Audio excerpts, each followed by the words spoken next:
All right. Good morning, everyone. I'm Sebastiano Toffaletti, Secretary General at the European Digital SME Alliance. I'm glad to have you all here to kick off the 2021 SBS ICT Forum. This year edition of the forum will be on the topic of how we leverage ICT standardization to empower the twin transitions in SMEs. Twin transitions meaning the digital and the green transition. Those of you who have followed the previous forum of SBS, they know we have been looking. This is the place where we have discussed with SMEs, with associations, with standardization bodies and policymakers about the use of ICT standards in SMEs.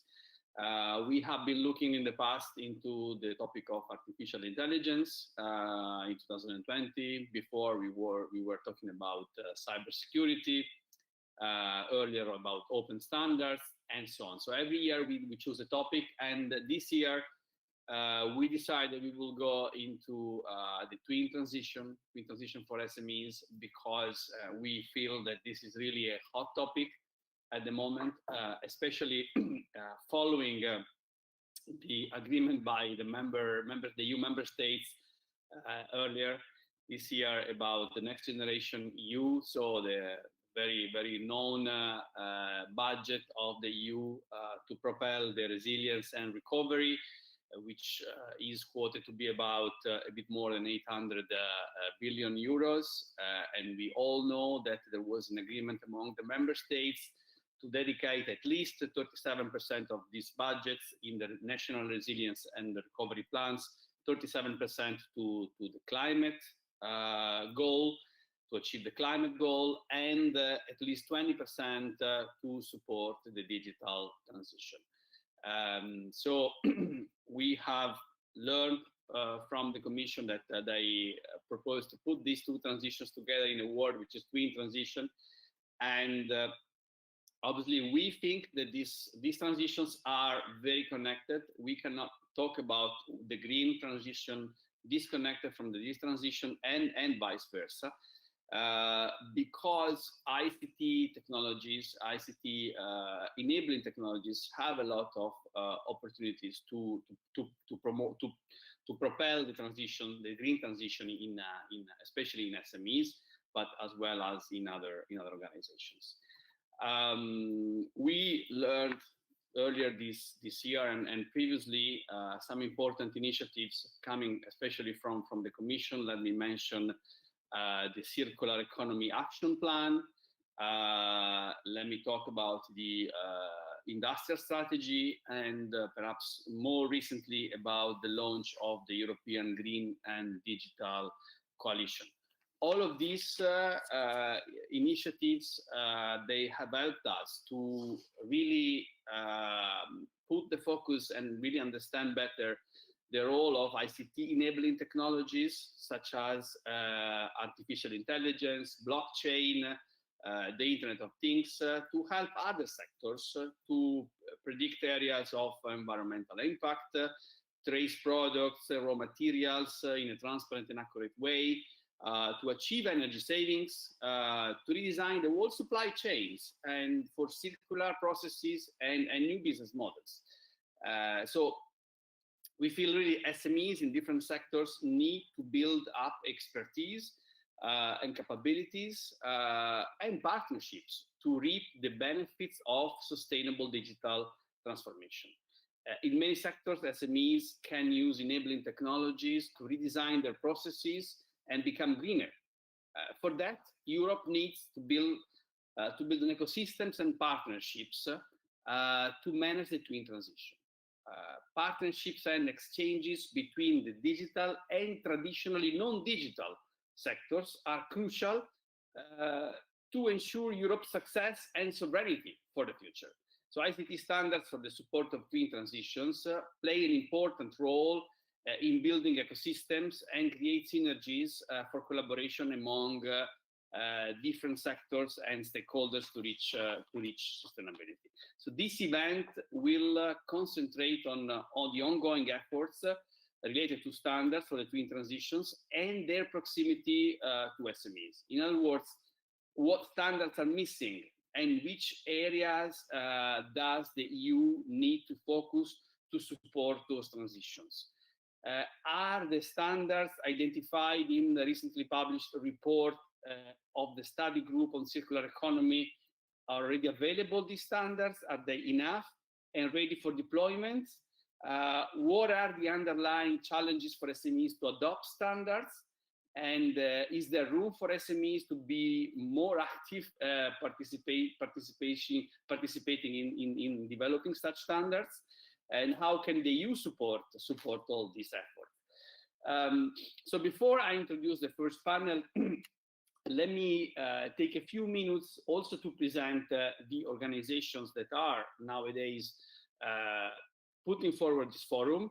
And so let me present the work that we are doing within the family of SBS Small Business Standards. You know, I represent here the European Digital SME Alliance, and we are very glad to have been mandated by SBS to organize this forum and to perform a series of activities that help really the participation of SMEs in ICT standardization. So as some of you know it, but I'd like to repeat it because I'm sure there are always going to be people who are not super familiar with this.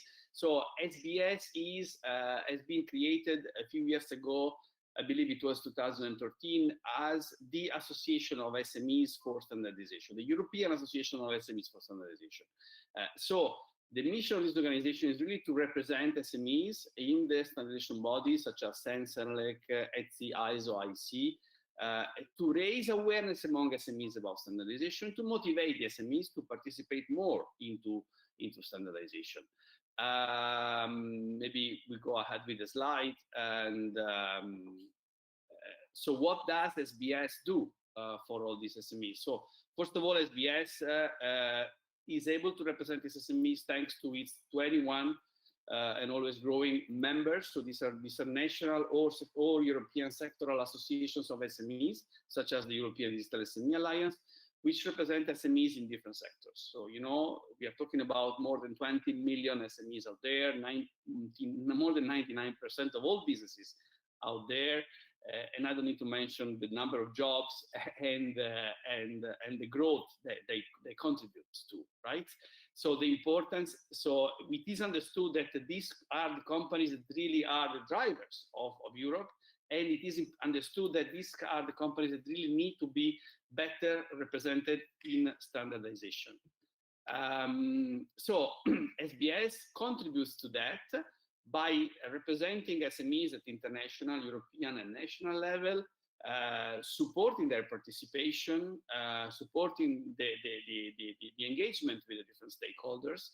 There is a technical level, so there are technical experts who participate in the development of the standards. And there is a more, we call it political level, which is where the representatives of SBS participate, for instance, in the managing bodies of the European standards organizations, or develop contributions to European legislation that will use standardization, and so on and so forth. So these two levels, technical and political, we think are important to ensure the correct representation of this important stakeholder. The sectors which are covered by SBS nowadays are quite broad. You have a list here. We go from construction to cosmetics to machinery, ICT indeed, tourism, wood, welding, etc. So really, it's a very wide range of topics that SBS is focusing on. It has received a very big mandate. We remember, those who are familiar with standardization remember Regulation 1025 of 2012, which, among other things, set a specific dedicated budget line of the EU budget in order to support this association, and in order for this association to be able to financially support really the participation of SMEs. Of course, the mandate, as I said, is very broad, so it needs to really cover very many sectors, all of them actually. It has, a very important and ambitious goal. Besides the broad sectoral coverage, SBS has also decided to focus a little bit more specifically on 4 specific sectors, for which it does what it is called a sectoral approach. So for these specific sectors, there is a little bit more participation and engagement into the development of the policy making, into standards making, and sometimes also when we can to elaborate specific documents like guides for the implementation of standards that help SMEs to implement standards. We do, such as in this case, an SBS forum every year for each of these sectors. Of course, ICT is one of them, and I'll then just go show you briefly what we do in this ICT sectoral approach. So we have some representation of SBS and SMEs in some policy making and strategic committees, such as the ETSI board and the General Assembly, such as the multi-stakeholder platform on ICT standardization, the IEEE SA Europe Advisory Council, and so on. The Indico project is one of them. We have 7 experts which are financed to participate in activities of ISO, IC, Sentinel, and ETSI. And we have this forum, and we are quite happy that we have been able to develop some concrete documents and guides that really help SMEs implement ICT standards. A couple of years ago, we published a guide on ISO 27001 on information security management. So for SMEs, how to use this very well-known and very widely adopted standard, which this guide has been really downloaded thousands and thousands of times since then. We are talking about, I think, 30,000 times or something like this. So it's a great success. More recently, we have published a guide on industrial IoT, on IIoT, so the Internet of Things for industrial use. And soon we will publish another guide on ISO IC 27002, again on the information security controls.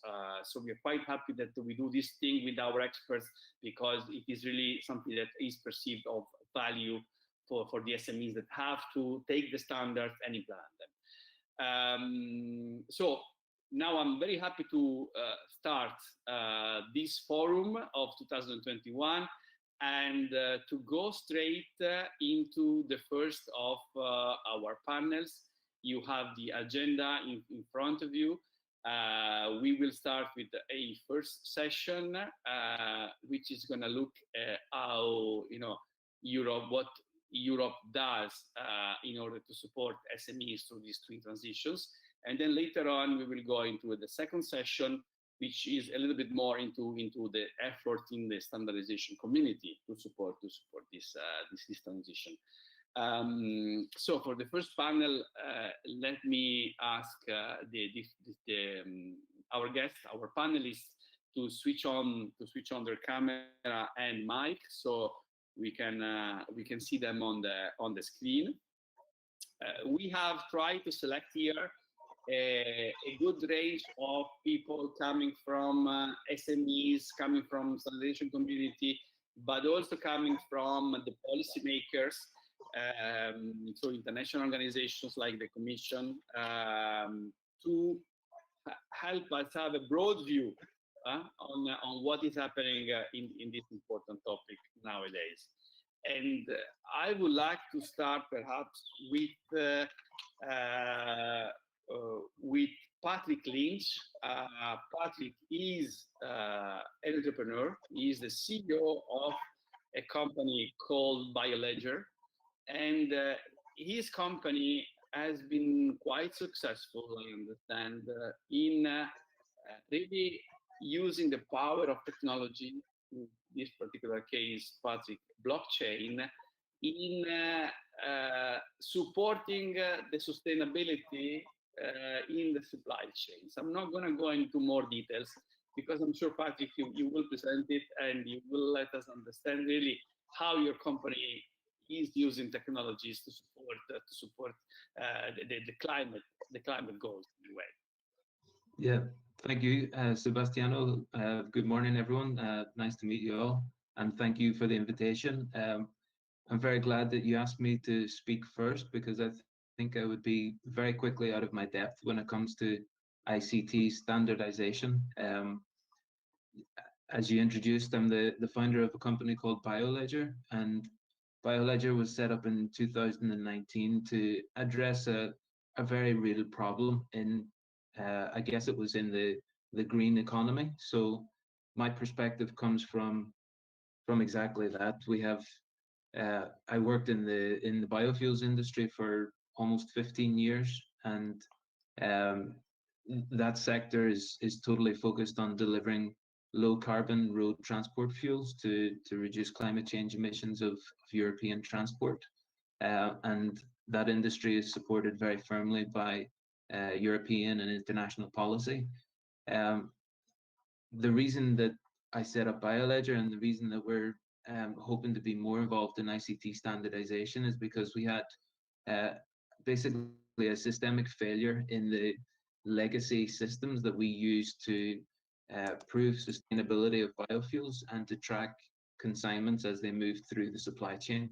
And yeah, I guess our story is a story that demonstrates that the twin transition is a very real thing, that it's absolutely necessary. It's absolutely necessary from the perspective of the green economy, and it has lots of benefits for both environmental objectives and economic objectives for the digital economy. So a quick introduction again.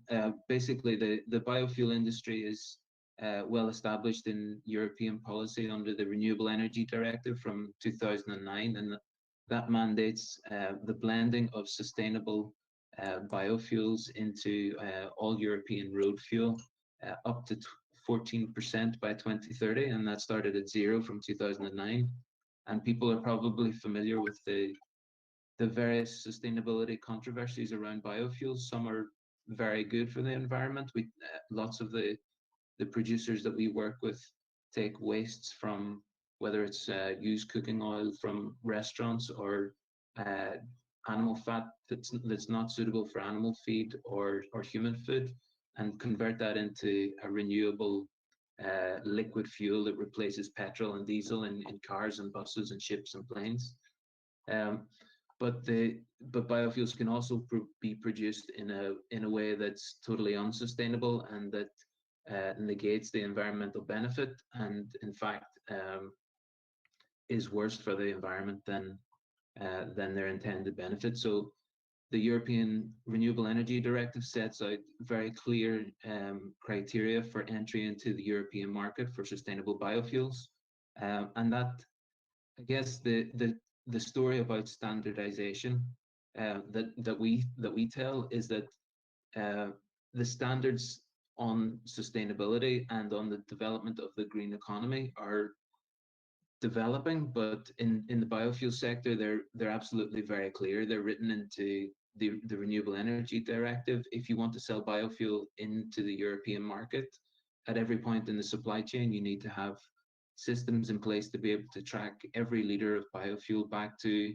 the point of origin. So that's back to the restaurant that used cooking oil was collected from, or back to the plantation where that agricultural commodity was grown.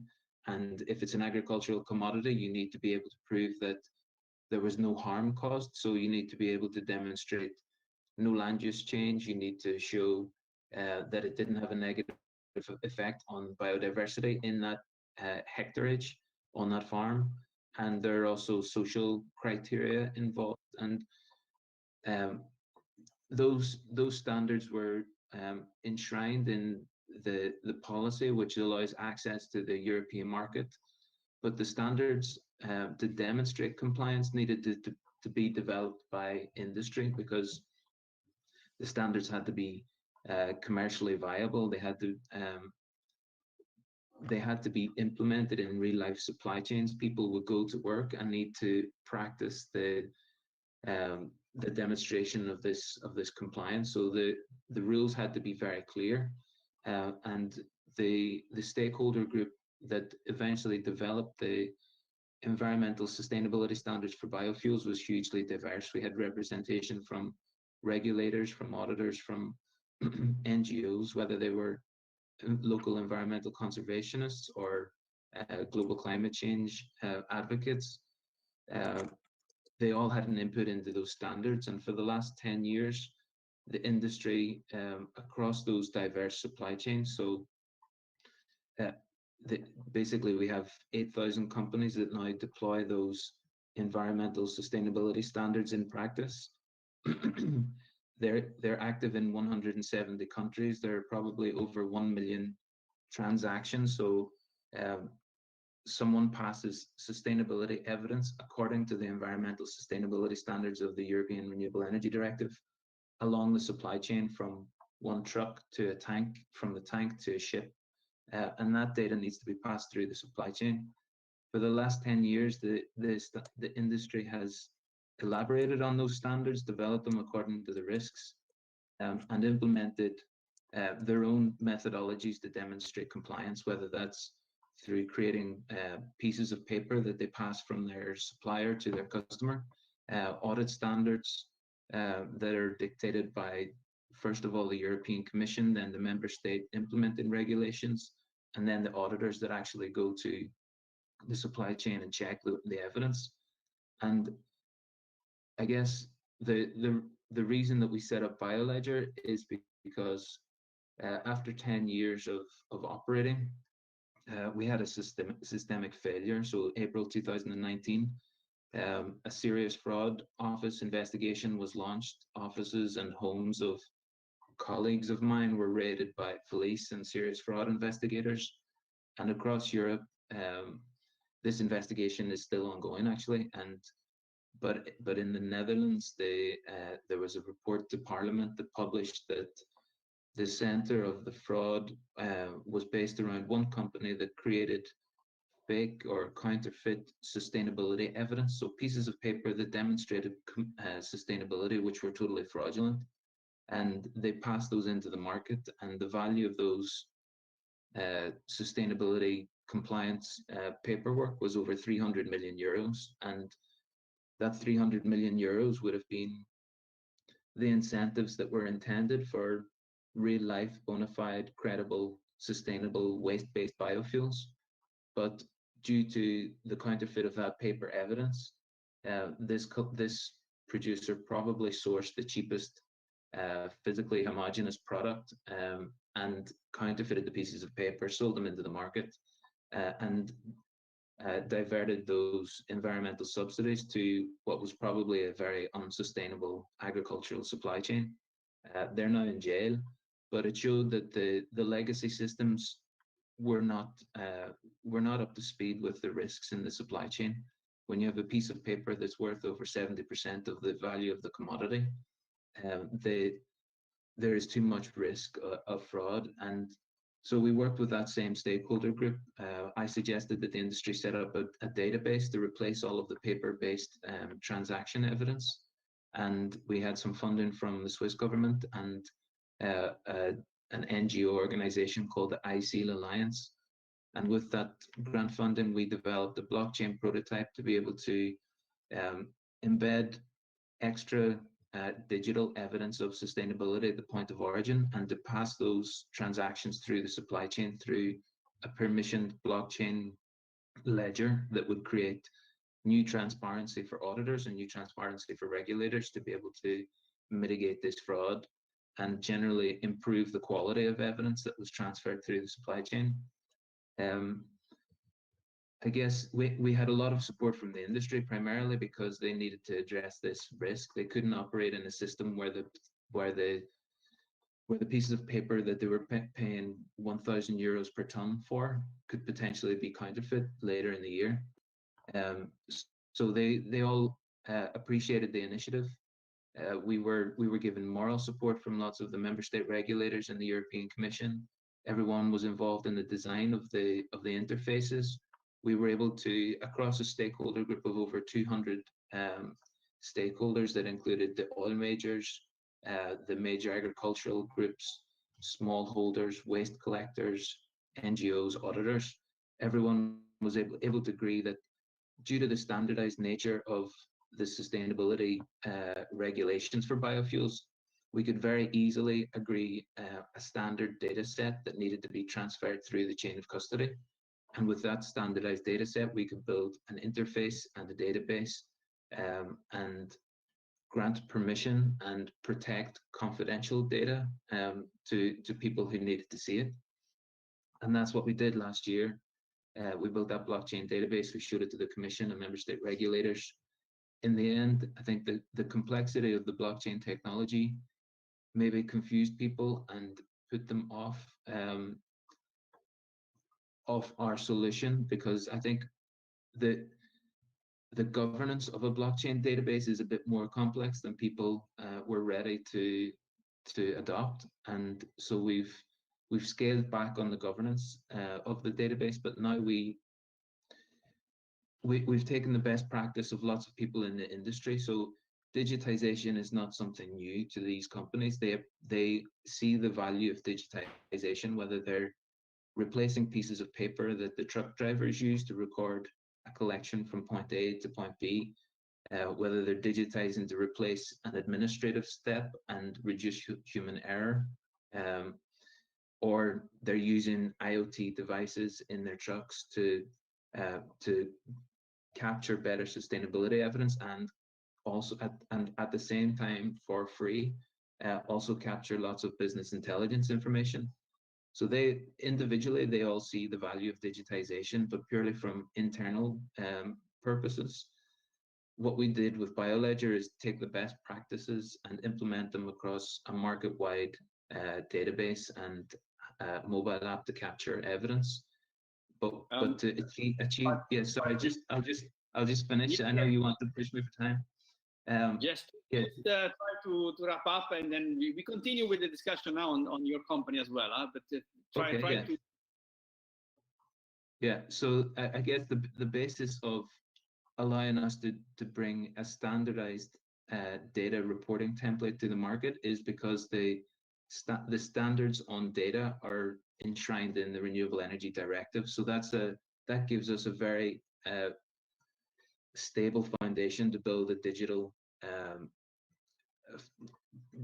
data exchange through the market. And yeah, the governance structures of the sustainability standards are all also established. And when you have a very strong market driver for compliance, which is 1,000 euros per ton, and mandatory compliance to access the European market, then you have a very strong driver for digitization. And we're working still with the Commission to try and integrate the data reporting tools that we've developed into a governance solution for the European Commission and member states to help them regulate against fraud. Okay. So thank you. Sorry, I took longer than expected.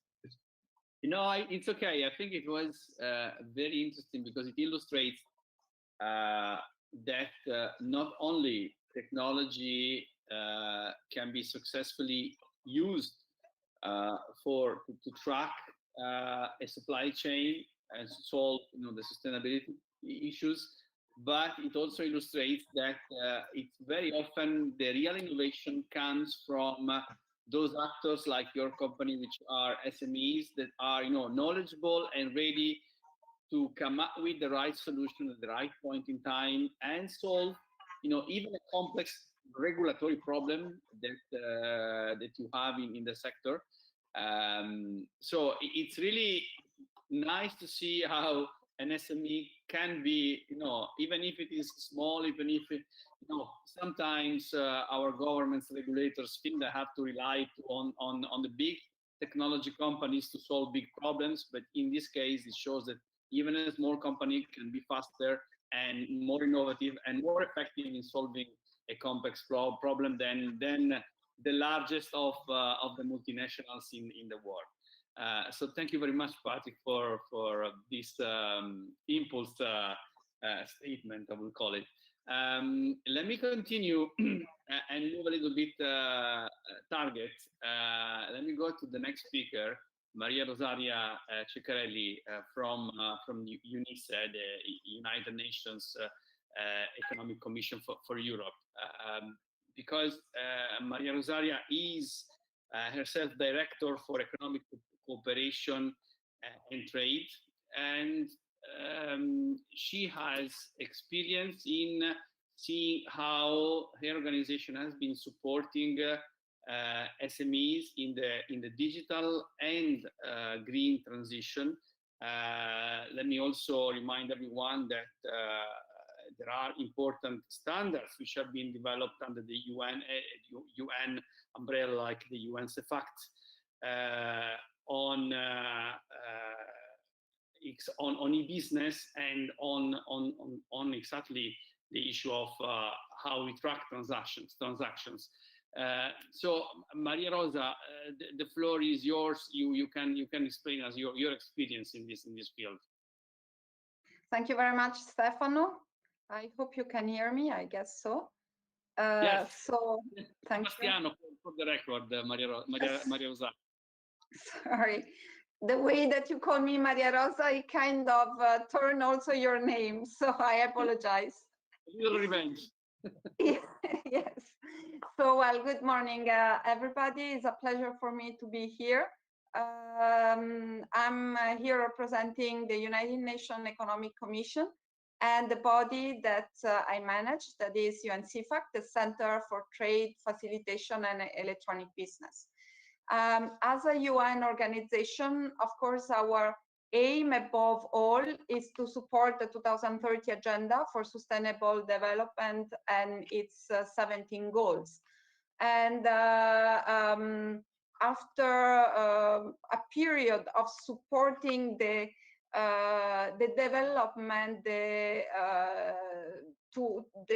pushing this agenda to the countries that are member of the United Nations, we are very happy now to see that the Commission has approved the Green Deal that is going exactly in the same direction, and this should trickle down to member countries, but not only EU member country, but also the country that have to exchange with the EU a new way of doing business that will be greener and also bearing in mind the most vulnerable.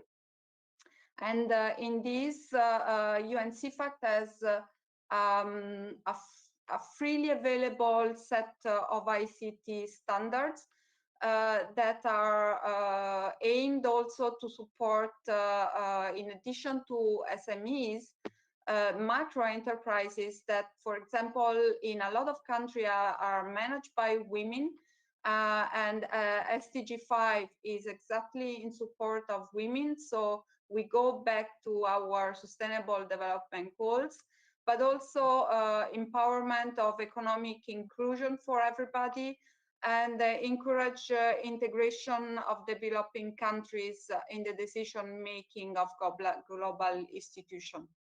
If I can now go a little bit more in the topic of our panel, if we look at our work in support of SMEs, we follow as UN 2 tracks. So one track is to help government to support SMEs, and this is particularly necessary in developing countries, in countries with economy in transition.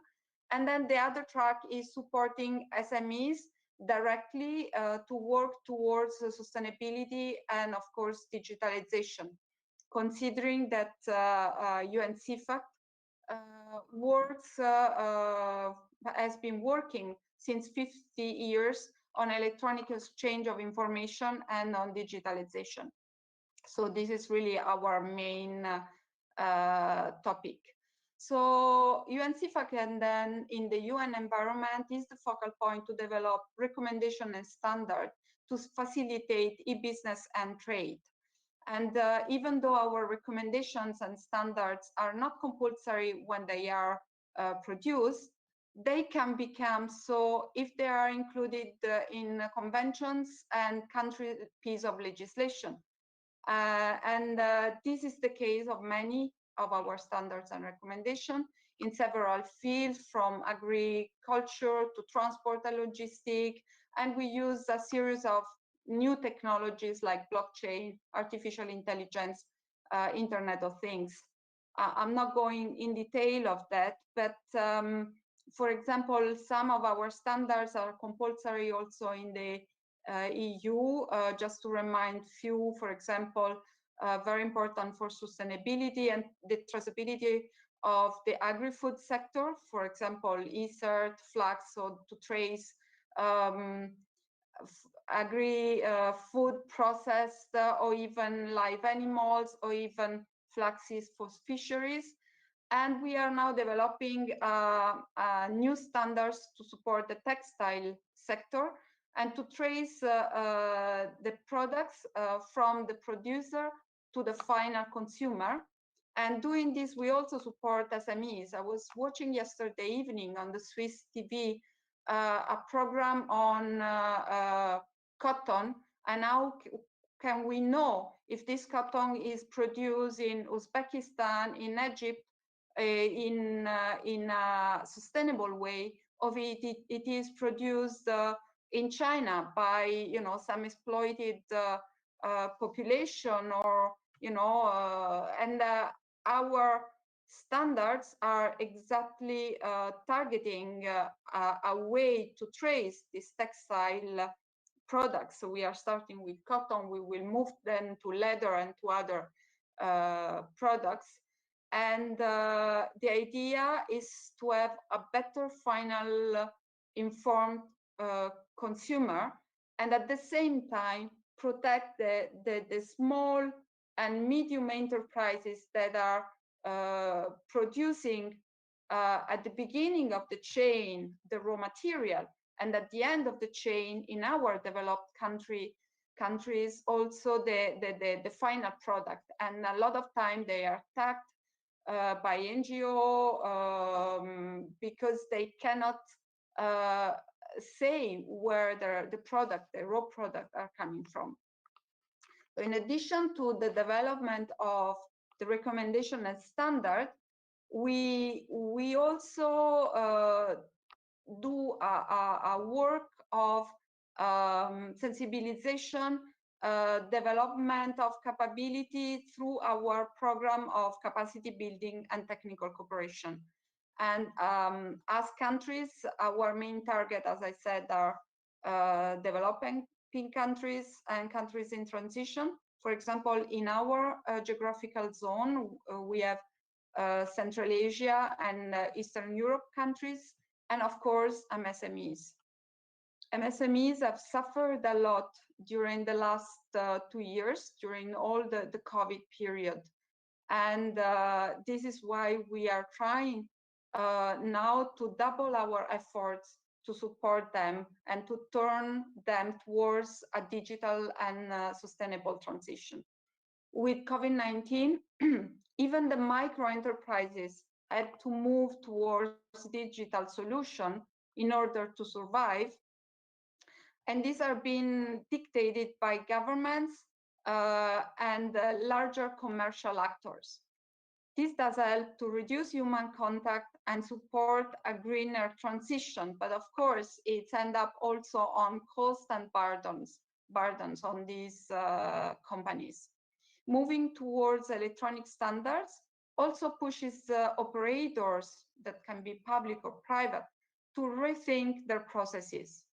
And so this can also reduce not only the human contacts, but also the need for human power in sectors that are more labor intensive, switching the needs towards sectors that are more IT related. And this can also remove redundant process, streamline data requirement, and generally clarify what information is needed. So just to give a couple of concrete example of what we do in the two parts, so standard setting and capacity building to support MSMEs. We have developed in the last year an integrated services for MSMEs in international trade that is called ISMIT.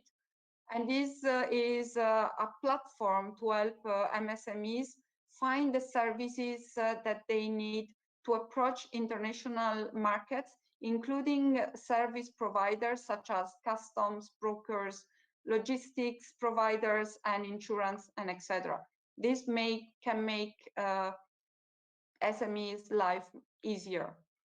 And to support them to react from the COVID crisis through a project that is financed thanks to the United Nations Development Account. We are developing training modules on different tools that we have available in UNCFAC that can support MSMEs and guide them to implement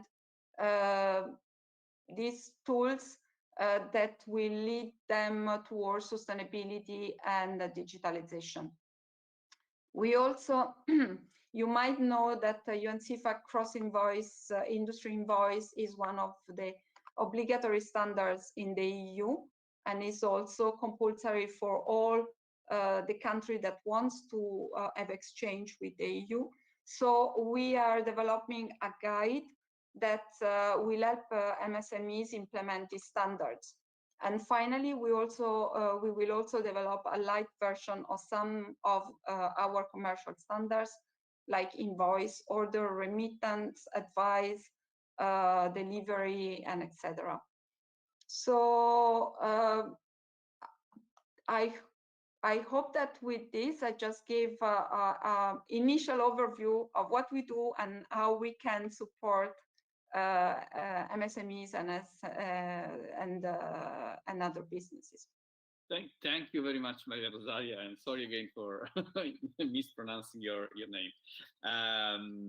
Okay, with that, I'd like to move ahead with the next speaker, who's going to be Emilio Davila Gonzalez from the European Commission. Emilio is Head of Sector for ICT Standardization in DG Connect, so he is very much involved in all these discussions, how to use technologies to really, promote the transitions in companies. And so I'd like to ask Emilio to give a short introduction about the strategy of the Union towards accelerating the twin transitions and the adoption of the twin transitions in SMEs, especially if ICT standards play a role in that. Hey, thank you, Sebastiano, for the introduction and the invitation to participate in today's webinar.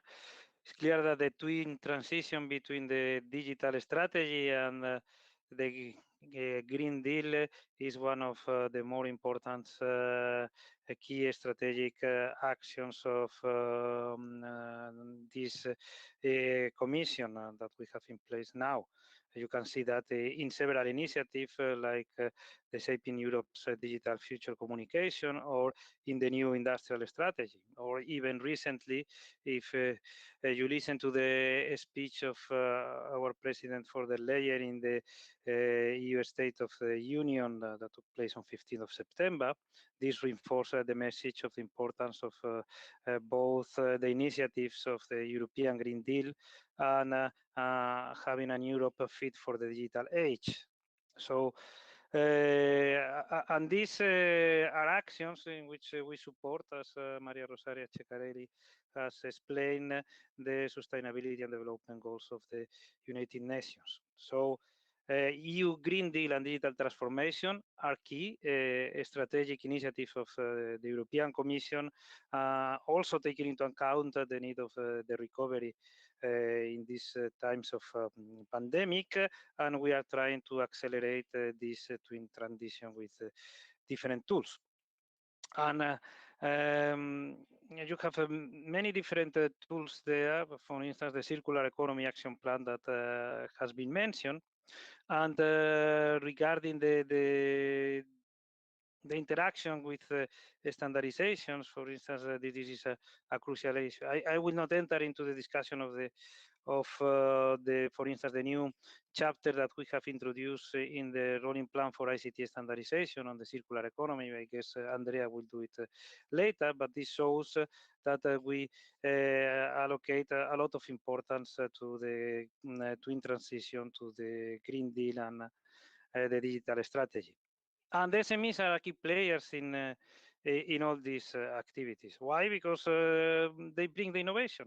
We are firmly convinced that most of the innovation that happens not only in Europe but even worldwide is brought by SMEs, which are an innovative ecosystem and key players. So SMEs have plenty of experience and skill and brilliant ideas regarding digital hardware, algorithms, artificial intelligence, and it's important that they could bring these innovative ideas, proposals, solutions into the market, and in particular, as Patrick was mentioning, into the green area.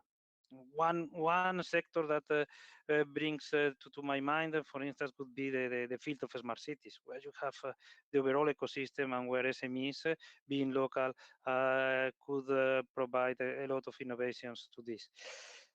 And I'm firmly convinced that standardization is also key for SMEs, and SMEs are key to bring this innovation in standardization, and that's why from the European Union we support a lot that SMEs will be present in standardization, and that the standardization development organizations could adapt their procedures in order to be able to accommodate the SMEs. And this is for the two dimensions.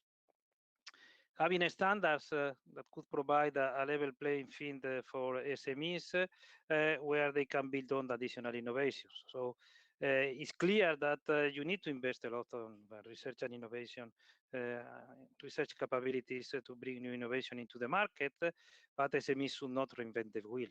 If we have a standardized basis in which the SMEs could build the innovation, then that could be good for them, and in order not needed to reinvest and reinvent the wheel.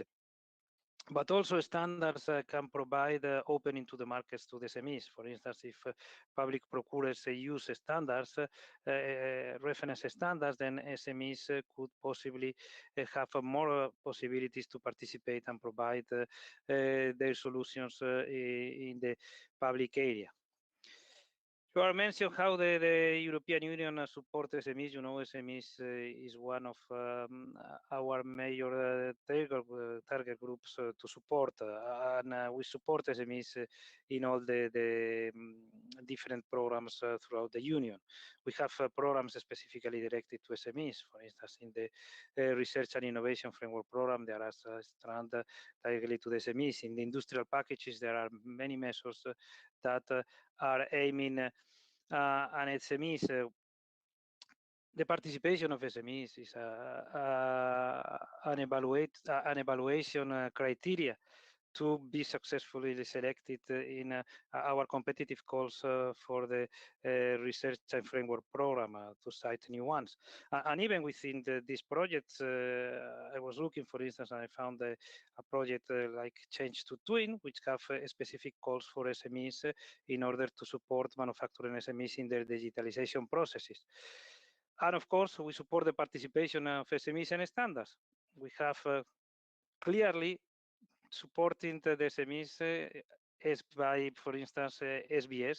This is a webinar organized by SBS. As you know, we provide annual funding because SBS is one of the annexed organizations, because we believe SMEs should be adequately represented in standardization.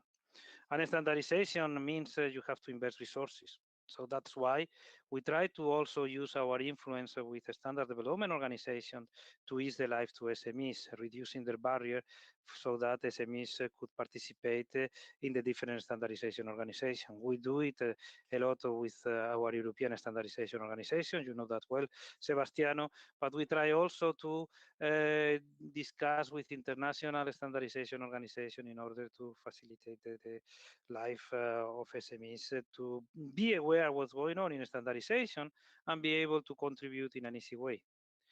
And even we fund the direct participation of SMEs in standardization. We have launched support actions within Horizon 2020 project, which is called StanICT.eu. And one of the main targets is to support the participation of European experts in international ICT standardization in all the different sectors, including, of course, those related to Green Deal and digitization. And there is clearly specifically mentioned that we are expecting that an important part of this fund is allocated through, again, calls for proposals goes to SMEs. And we are insisting a lot of that. There are already some SMEs representatives that are benefiting from this funding. We may improve this funding, that's clear as well, but we try to do our best because we are convinced that SMEs should contribute to standardization. And also we believe, and in that sense, the work of SBS is important, that we also should create additional awareness of SMEs about the importance of using standards in all the areas. And I stop here. Thank you very much, Sebastian. Thank you, Emilio. I think it was a quite good overview of the different initiatives and strategies that the Commission is putting in place, which is good to hear that it is very much coherent and complementary with what the UN does in terms of setting the goals and then deciding the concrete actions. So the last but not least of our guests, our speakers in this panel, is going to be one of these SBS experts, Andrea Caccia. Andrea is active in standardization, representing SMEs in different technical committees. He is an expert in especially in trusted services such as e-signature, CCS, and so on. Of course, e-invoicing and e-archiving, and he's moved now also into the area of blockchain and distributed ledger technologies, which is very much connected with, of course, the identification, the electronic identification principles. He is active in several bodies, from ETSIS and ISO, but also international organizations like Oasis and others. So Andrea, the question for you to start with would be, as an SBS and a standardization expert yourself, you have maintained often that a true circular company must be digital at the core of its processes. So how do you explain this relationship between circularity and being digital? And Thank of course, you, Sebastiano. Feel free to react also to the statements of the previous. Yeah, indeed. I will start with this because I think that the speech from Patrick really helped me a lot to explain why digital transformation, even better than digitalization, is really needed, is part of the circular economy, we can say. I cannot think about a circular economy without having a digital transformation of the processes. So indeed, and we know a circular economy is one of the pillars of the Green Deal, and the goal is to transform waste in a resource in circular economy. So digital and standards are really a a part of circular economy and are needed for make circular economy possible itself and sustainable economically, I mean. Products in their life cycle need to be constantly tracked, as we heard. So starting from the design to manufacturing to maintenance, so repairs, for example, and then disposal and recycling need to be supported by standards, because tracking all the single components of products, all the steps of the production is something that can be done in a sustainable, in terms of economics, way with a digital transformation of the processes.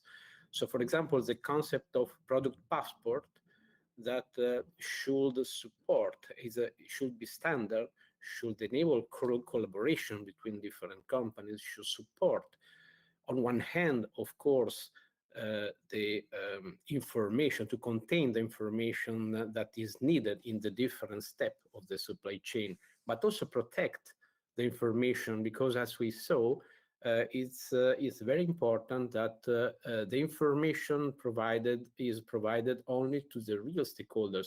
You know, there are trade secrets. Companies are not really happy to make available all the information to everybody. So the product passport conceptually contains all the information, but only the real and in-depth information has to be provided only to the relevant parties. This is very important. And also the protection is not something static. This depends, a new product has more need than a product that is close to its disposal, for example. And this is a topic that the Commission has taken into account in policy making. The concept of product passport will be part, of course, of the policy initiatives. And another aspect is not, the stakeholders are not just industries, so just the actors of the circular economy. As I said, there is a problem of economic sustainability. So, for example, having tracking all the different steps can help also the policymakers to adopt measures to somehow help all the circular supply chain that can maybe have some anti-economic in different steps. So maybe a product built on recycled material can cost more than producing it from the raw material. But if you think in terms of the whole system, there is an economy, of course, if you can reuse the resource, but you need somehow to compensate this, for example, with fiscal measures, with circular procurement, as it's called. So public authority, public administration can be mandated to buy only products coming from circular economy. So there are measures that can intervene in this and help circular economy to be really implementable, we can say. And this can be done only if you have a tracking system that is reliable and can go into the single details and can witness that some product is exactly coming from recycling, so circular production, and not and nobody is for example making any fraud in these steps. So this is another element that is really important. So here you can see that digital transformation is really key. We need to involve all the stakeholders. This is why standardization is, of course, mandatory, we can say. Not only digital, but standardization itself is a key element of this digital transformation. So all the stakeholders has to be involved. And I mean stakeholders that typically are not used to work together in standardization. For example, the ICT sector typically has to be present in traditional sectors to create standards in the traditional sectors that are, we can say, digital transformation ready, we can say so, to improve all the standardization and to increase, to fill the dots of standard that already exist maybe, but in the circular economy somehow are challenged in a way that is unusual. Also, it's very important to cover all the aspects. Maria Rosaria has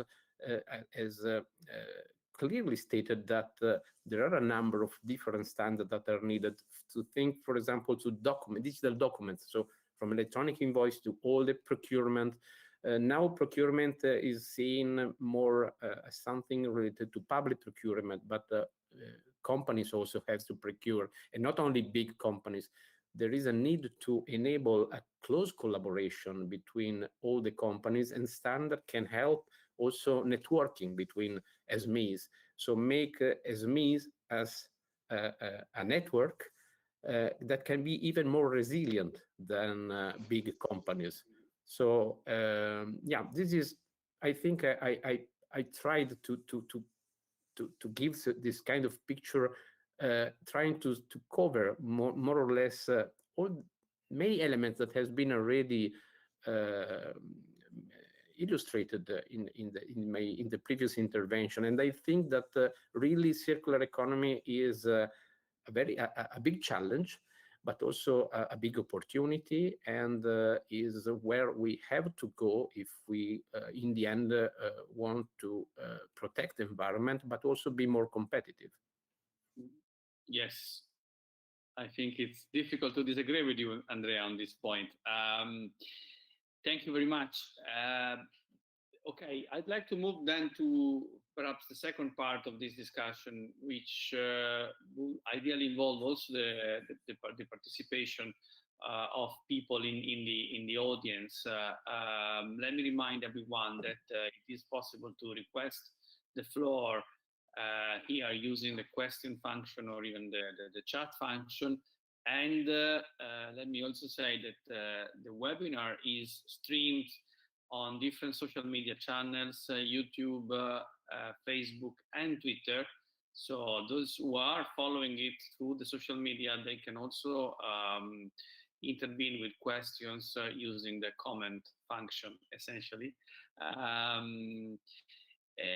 But before we go into questions from the audience, let me ask another question, because we have perhaps this question will be, I don't know, either for Andrea or Emilio, but also for the other two. So whoever feels strong about this question can try to reply, because I feel that we have been talking a lot about the circular economy principle, so how to track the movement of goods through the supply chains, and how to make sure we reuse what is out there. But there is another principle which, for me, is very important when we talk about achieving the Green Deal, which is the reparability and reusability of products. And since why is this relevant now for this discussion about ICT standards? Because we know that nowadays many of our products work together with software, and those that do not, they will certainly soon do. So there is an important software component in many of the things that are around us. Okay, there is a connectivity function in pretty much everything nowadays, and for me it is very important to stress that there are many companies, especially SMEs out there, which can intervene to extend the life cycle of these products by repairing them, by maintaining them, and sometimes even in improving them, okay, in making them last longer or even function better. You just think about a car, okay? If we open up the ecosystem of a car and we let third parties, especially SMEs, but not only, to intervene with the car, for instance, with software products that can improve the functioning of the car. If they could read the data coming from the usage of the car, third parties could offer, and they do already on the market, by the way, additional products, additional services that can improve the functioning and even the environmental impact of the car. But this happens in many products. Think about the building sectors. You know, if we open up the data interfaces in our houses and buildings, third parties can come in and can bring additional services that make the thing work better, consume less energy, and so on. So it's a matter of reparability, but also a matter of innovation. And in my opinion, this all comes from the accessibility of data. So if the data interfaces are open, then third parties can come in and can go into incremental innovation, and they can repair products and so on. So the question will be, do you think, of course, we understand that the economics of this are difficult, because the original manufacturers, very often, they do not have an interest to let other parties in the ecosystem. So it's only normal that they try to make value in the after-sales market and exclude everybody else, which is a block to innovation from my point of view. So I would say probably to Emilio, but if anyone else wants to intervene, feel free. Do you think we have enough standards out there to solve this problem in terms of data standards? And do you think there can be more in terms of really regulating and mandating the use of standards to open up the ecosystems and let more companies work and improve and innovate? Emilio, sorry for the difficult question. Yeah. No, thank you, Sebastiano. I think it's good to have difficult, but I would say more than difficult is an interesting question, and you have a valid point. And the example that you have given from automobile is a good one, and I think, of course, reparability is key. I mean, it cannot be that due to obsolescence, then we just throw away the whole device, and then we buy a new one with the amount of waste that we generate there. Coming back to the example of the automobile and how the standards can help on that, you know that we are supporting this block exemption regulation in order to have independent workshops to get access to the information included in the automotive part and including part of the software. And the second part of the equation, and we can discuss more than that, is it has to be done in a trusted way. And this is where standards can help a lot. And as a consequence of that, we were promoting, including by regulation, the onboard equipment interface, the OB1 and OB2 now, for the workshops to be able to plug their equipment, extract the data that are needed to repair the vehicle, and then be able to do reparations different from the official channels of workshops from the official trademarks from the automotive manufacturers, which, as you say, may be more expensive than if you have competition and allow different workshops to be there. If you, and this is based on a standardization interface, because as you say, is what you need. You need also a standardized data sets so that the different actors that try to access to the information from the different devices could understand what is happening there. And as you know, in the data initiative, we are trying a lot to have access to the third parties, and in particular, for instance, the connected vehicle. Again, this is beyond the block essential regulation for the workshops, reparation workshops to the vehicles. But the connected vehicles will generate a huge, and are already generating a huge amount of data, and how to access to the data in a, on one side, secure, and on the other side, fair, reasonable, and non-discriminatory way. And also the question to whom that data belongs, is to me, Emilio Davila, as owner of the car, or is it to the car manufacturers, and what happened in all the different combinations, because we have now more the driving and mobility as a service, in which case you may not even be the owner of the car. So there are a lot of circumstances there, and there we need the standards. And let me just insist again the importance, and Andrea possibly could support more on that, of having a trusted access to the different devices, because over-the-air access and upgrade of the equipment is great, and is something we are aiming to, but it should be done in a trusted environment. Because if you let everybody to get access to, for instance, again coming back to the example of the connected vehicles, you can imagine what could happen there, and the threats to the risk. So there again, you need to have standards, PKIs, to ensure that the authentication protocols, to ensure that the person accessing the device, and in particular when we're talking about connected device, is trusted. And again, I think there standardization has a lot of answers to do that. And again, there, as you say, SMEs could contribute to these standards, but namely benefit from these standards. And the independent automotive repair shops, before even the full digitization, are a good example how they could benefit from this standardized interface. Yeah, I think if I may just add very shortly, yeah, of course I fully agree, and I see an unprecedented, we can say, need for standards and policymakers to collaborate, because standards do not create policies, of course, but enable policy action, should enable policy action. And standards already exist. You mentioned the problem of processing personal data when you extract from the car a big amount of data.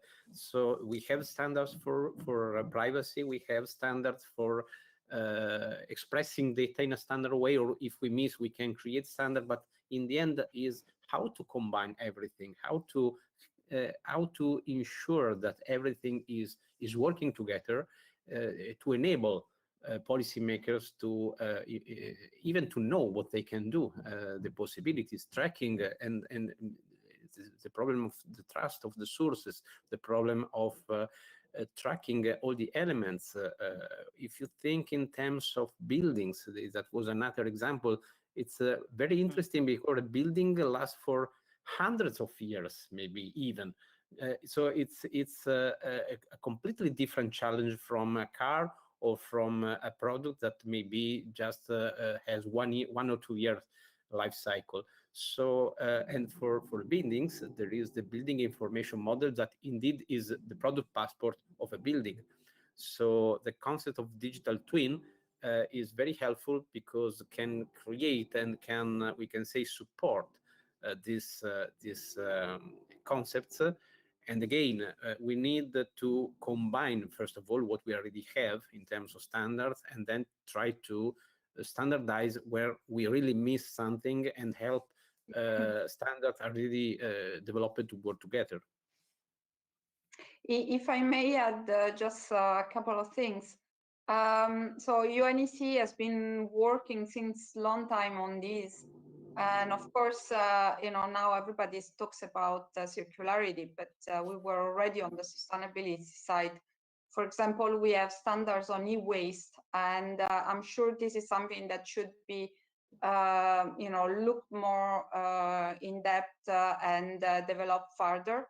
I remember already something like 20 years ago, we were working on trying to trace the metal scrap that were coming into the European countries after the Chernobyl, problem. Yes, and try to avoid that these metal scraps were ending up in our, drinks through the metal can. Or other product that could contaminate than what we eat or what we touch every day. So this is a very important topic, in my opinion. We are working on the leftover of the textile product now, but in CFAC, but also in UNEC on the food, to avoid food loss. Because also food waste is another important part, especially in try to reduce hunger. That's our main SDG.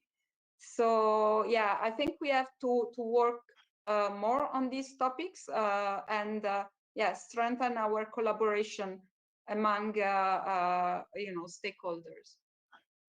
Yes. If I go back to what Emilio and Andrea tried to have eloquently explained on the issue of access to data, we see actually very many examples where this is happening, and the real discussion is not happening in the regulatory or the policy making level. It is happening at the standards level.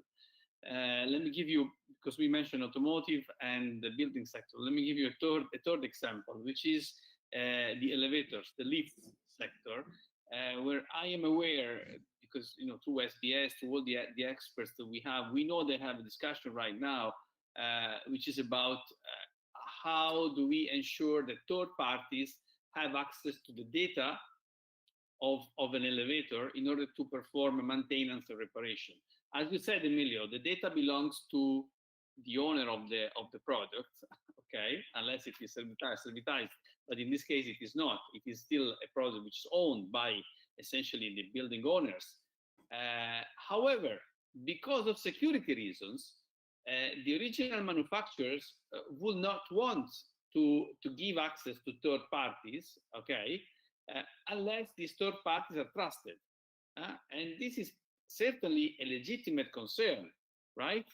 And the issue is, how do we secure that these third parties, which can be independent SMEs, can have access to this data in a secure way, and that these third parties are trusted parties? The issue from my point of view there is, we could use blockchain, for instance. Some of you will tell me. But what we see, I think, is very often that we need really to have cooperation among sectors, as some of you were saying, because what happens if the companies that would like to do the maintenance don't have the expertise in blockchain, right? So we need to create opportunities for new sectors to step in and provide the solutions to existing problems. And such solutions may be innovative, because sometimes, even when we do the standards, we don't have all the solutions available on the table. We can only rely on the solutions that are there, because there are people sitting around the table, and there are only a limited number of solutions available. So maybe I'll link also to what Patrick explained before, because yours is a fantastic example of a company which is in the right place at the right time. But in your experience, Patrick, I don't know if you relate you can relate your example to what we just said. How do we make sure that we open up opportunities for companies like yours? Because as I was saying, what you did in your sector can happen in more sectors. The lift sector is one good example, where if they had a company like you saying, but we can solve this security issue. We can secure the supply chain. We can secure the identification of trusted third parties that may have access to the lift's data. So Patrick, in your experience, where do we find these companies? How do we make sure that they are there when we need them? I know it's a difficult question. No, I think from an SME's perspective, at least in our perspective, we set about resolving a very specific problem, and we went to the market. We went to the big IT providers. We looked at solutions offered by developers, and the digital solution presented itself. We knew that blockchain would potentially improve the credibility of evidence passed through the supply chain, and that it could improve transparency. Emilio made a very important comment that I wish I had heard a year ago, was that we shouldn't reinvent the wheel, because now in hindsight, there has been so much work on digital identities, product passports, blockchain platform, the European Blockchain Infrastructure Services Initiative. Those are things that I wish I had known about before I sold the house and started investing in a blockchain solution for supply chain traceability.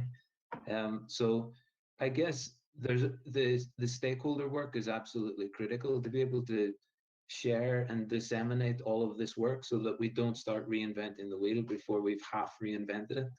But at the same time, I think it's also important for the standardization work to understand that the digital solutions will happen much faster than standardization can happen. And the digital solutions are needed today, not in 3 years' time or 5 years' time or whatever the throughput of standardization, research and development and conclusion, whatever that timeline is too long for digital innovation. And I don't want to repeat what Greta Thunberg said, but there's an urgency about the demand for these solutions, and it needs to happen today. So I guess there needs to be more support for SMEs to be able to elaborate these solutions in line with the policies, so that the carbon savings, the avoidance of deforestation is implemented practically tomorrow rather than in 3 years' time, whenever we've standardized the solution so that everyone agrees that the solution is the right one. But at the same time, I would say that the cross-cutting technologies like 5G, IoT, blockchain, distributed identity, those are things that have huge practical applications in lots of different areas that help on the green transition. And so yeah, the SMEs need to be aware of the work of the standardization that has gone before them, but the standardization work also needs to make space for the speed and rapid deployment of these solutions. But I guess another comment that Andrea made was that standardization is an enabler of policy, and I guess it's from our case, the biofuel regulators at the Commission, like me, saw the problem. We developed the solution 10 years ago. We didn't have full view of the horizon of the potential solutions capable through the digital sector. So I guess there should be more communication between the standardization bodies and the policymakers. And if you look, just apply some examples to policy like the deforestation-free supply chains regulation, that if you have a very strong driver for accounting for those externalities, the environmental pollution or environmental degradation, and if you can create transparency and liability and apply those externalities directly to a product, directly to a consumer or a producer, then the externalities have to be accounted for and they go away. So I think the potential of green digital solutions are massive, and they could be they could literally resolve all of the social and environmental injustice problems that we face in a very, very quick time frame. So I guess they will be there, but I think the timeframes need to be quicker. Like, we looked at Horizon funding, and the burden of the application is enough to make it prohibitive. The burden of participation in standardization working groups is prohibitive at this stage, and if you don't have the market drivers that justify an SME sending someone to do that work, then SMEs won't be involved in standardization, and you'll, at the end of the standardization process, you may have lost some of the innovative ideas that come from the SMEs. So I would recommend more financial support for SMEs, more communication, and a faster throughput, I guess. Yes, I think I will also totally agree with your last point. And although I have to say, in our experience, obviously, even if there is some funding available for an SME to participate in standardization, you will never be able to fund the full investment by the company, because a company sending someone to standardization, they will need to send their best expert, their best engineer. And this has to be a person that, by the way, speaks many languages and has many other skills than purely technical. And even though you can probably provide some support for the travel cost, etc., the time and the real investment in giving away this person is a cost which is very difficult to cover. You can alleviate a little bit, but you will never be able to solve entirely the problem. But indeed, we can probably make more awareness and make sure more SMEs understand that there is a business case for them in going into standardization. Emilio, sorry, you wanted to say something. No, I think that this is a valid point, but this is also a good point. And I think we should make more awareness about the importance of being involved in standardization as well. And you are right. It means that you need skilled persons with certain skills to be able to participate in a standardization process. But we should also think about the benefits of standardization that could bring to the SMEs.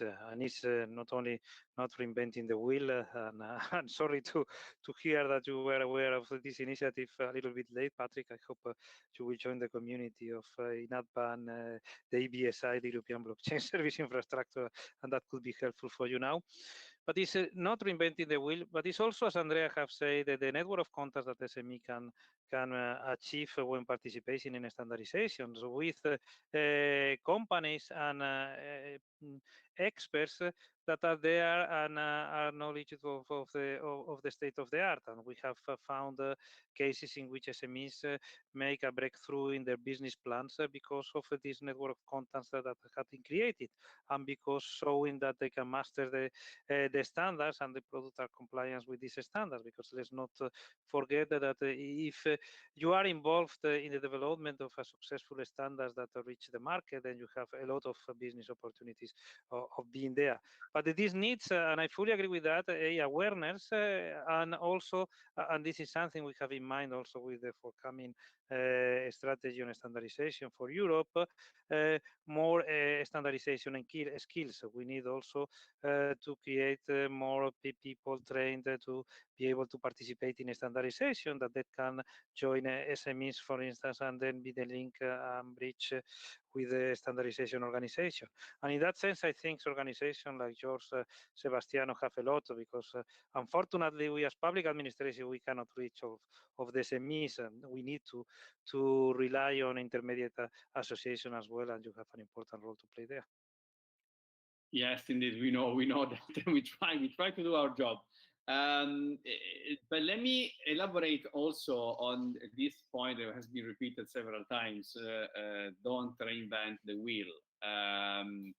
So I have another question for you, Emilio, because I think I totally agree with you. Of course, it's logic to say an SME that needs to use a new technology, they should not reinvent it, but they should use what is out there in terms of standards. And we have one good example of that in the Internet of Things, which is the standard developed, especially for the contribution of Etsy, which is 1M2M, the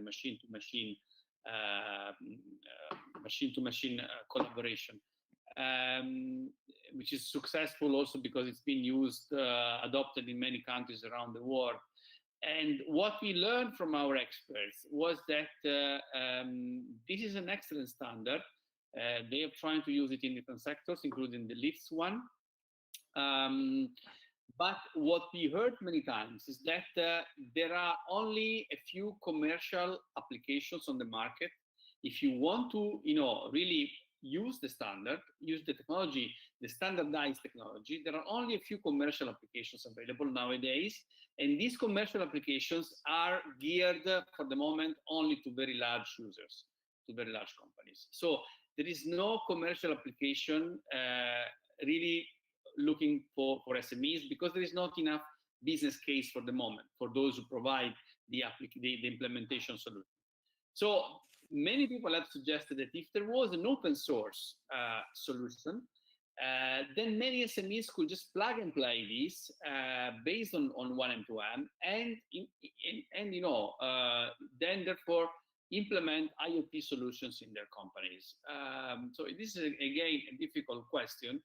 I hope that this topic will also be raised by the Commission itself in the upcoming standardization strategy. At least we have recommended they do. But the question will be, couldn't there be some public funding available to develop open source solutions to implement standards where we see that there is a market failure, where we see that there is unfortunately no open source solution available?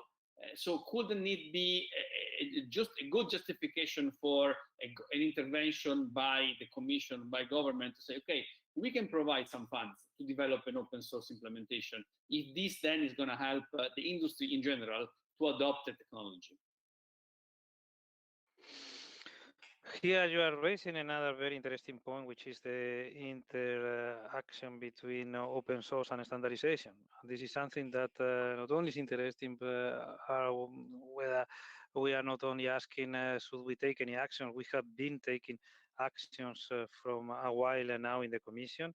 We are supporting a lot of research projects leading to open source solution, and we have launched for many years now this initiative to try to bring together these two communities, open source and standardization, because we believe that from interaction between the two communities, there can only be a win-win situation. And open source provide, and this is something also Patrick mentioned, the importance of having quick reactions from the market to the digitization. Open source, we all know that is an agile way of bringing innovation into the market, while standardization provides for the building block, for instance, to develop interoperability. Because if we have open source solutions, but then they are interoperable, we may end up in a more difficult problem than what we try to solve, which is having open source applications available for the SMEs to implement.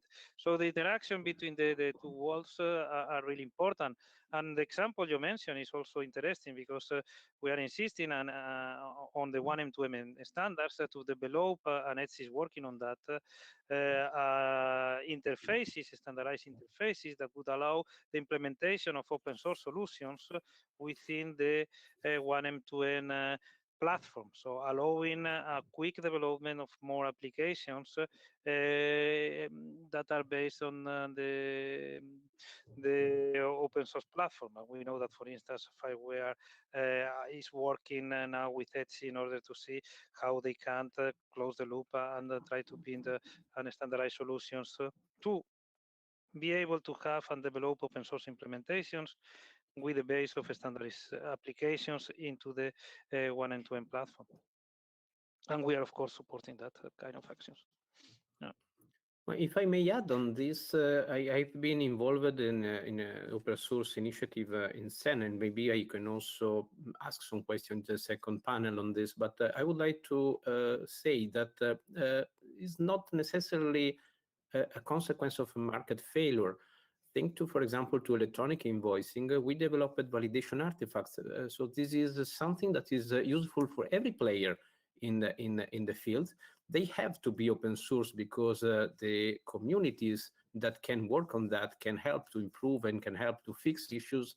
But indeed, no market player has seen this as something that is interfering with their work, and this is typically something that is better done in a standard organization instead of in some communities that is not support. And then there is also a channel for the Commission that can support the initiative, and indeed our effort has been taken over by the Commission, by the way. So there is a close collaboration with the Commission, and there has been and there will be, of course. So if you think not open source like the solution to some problem, the end solution we can say, but a component for the market players to enable them to improve the interoperability, I think that this is a very interesting aspect to be considered. Great. Thank you, Andrea. I'm glad we seem to be in agreement that there is a lot of scope for open source to support the implementation of standards at the end of the day, of technology standards. Let me ask here a question that I got from one of our people in the audience, which will be again connecting to Patrick's point, digital solutions towards the green transitions are developing at a fast pace. while it usually takes a lot of time to develop and agree on standards, right? So I think you mentioned yourself this point particularly. So how can, in your opinion, you think this process should be accelerated, and how can SMEs be better integrated? I mean, I think Emilio has also tried to elaborate on this, but what is your point of view as an entrepreneur on that?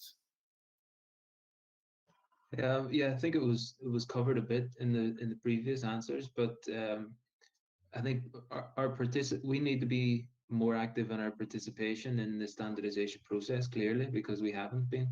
And I think the most realistic way to do that is through the industry associations, like Digital SME Alliance, and that way we can, well, you can disseminate the activities that are happening in the standardization community, and we can pick and choose and be active in the ones that we think we can contribute to or that we can benefit from.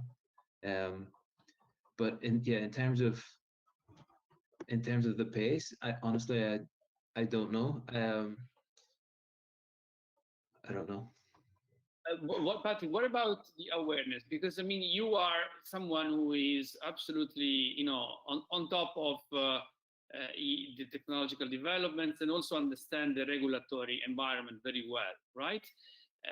And you have proven that if you know these things and you know what is needed at a certain point in time, you can be very successful as an entrepreneur. But knowing other entrepreneurs yourself, what do you think there is sufficient awareness that being on top of regulatory developments, being on top of standardization can also be create excellent market opportunities?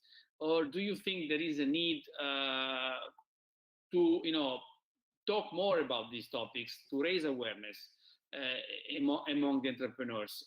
What is your feeling? Do you think you are unique, or you are a common figure in the entrepreneurs landscape? No, I think you only have to look at the number of lobbyists that are active in Brussels to understand that every company appreciates the value of being in front of the policy that dictates their market. And yes, there are totally opportunities for companies to create a unique competitive advantage by being the first to comply with new regulations, or to be able to deliver a product that meets the new standard. So yeah, it's a huge opportunity for companies to be involved there, but only where it gives them access to markets that they don't previously have access to. If they're involved in standardization for academic value, or for for alternative policy objectives like digital twin transition as a theory rather than as a business, then it's nearly a waste of time for them. So again, I come from the point of view that standardization is an enabler of the other policies, and the policies need to create the market drivers to require standardization and digitization, and then the innovation and standardization will follow because the market needs them, and it needs them urgently. For the problem that we faced in the biofuels industry, the people in the Chinese supply chain had already resolved it using digital solutions. They use WePay to track the collection of waste from the back of a restaurant and then sell that to their waste management company, who then exports it to Europe. We were trying to ask them to transfer their information on a piece of paper, take it off WePay and put it onto paper. So the digital solutions are far ahead of the standardization. And I think, and even worse, now that we've developed our digital solution, we've shared it with the regulators, we've shared it with the Commission at DG Energy, and they see it, they value it, they think that it's the right way forward. Their next decision was to take 2 years and 2 years budget to redo the stakeholder consultation, to perform new pilots on very discrete, small scale supply chains. And in 2 years' time, a solution like ours will be mandatory in the legislation. So yes, it's a very good market driver to be ahead of the regulation, but in this case, the regulation is a bit too slow. So you need to value your digital proposition based on the market, and the market drivers might be imposed as sustainability requirements on anything, whether it's cotton or biofuels or cadmium or something. If the legislation demands it, then the solutions will come. I'm a firm believer in that. Yeah, I think we, I like your point, because we often ask our policymakers, our regulators, to be bold in understanding that there are technologies out there, very often provided by innovative small businesses, which can solve in a perfect way the problem, and also create a lot of opportunities. Because if we are not bold, if our governments don't work closely with our industry, others are coming. You mentioned China, but I'm not surprised that they were ahead. So if our regulators are not brave enough to really pick the right partnerships at the right point in time and be fast, others are coming. So I really like your example. Maria Rosaria, you were, sorry, I didn't want to interrupt you. You wanted to say something? Yeah, I just wanted to add a couple of things, because as working for the UN, I have kind of a privileged position to see not only what our EU countries are doing, but also the rest of the world. And it's clear that it's much easier to enforce a system in China where someone is deciding on the top and just say, okay, as of tomorrow we do that. Or even I see with the Central Asian countries, they are much behind, but then we go there, we explain them what they should do. And for example, we had now Kyrgyzstan, it was a work of 5 months preparing a trade facilitation roadmap, and is already a decree. So it's already law in their countries.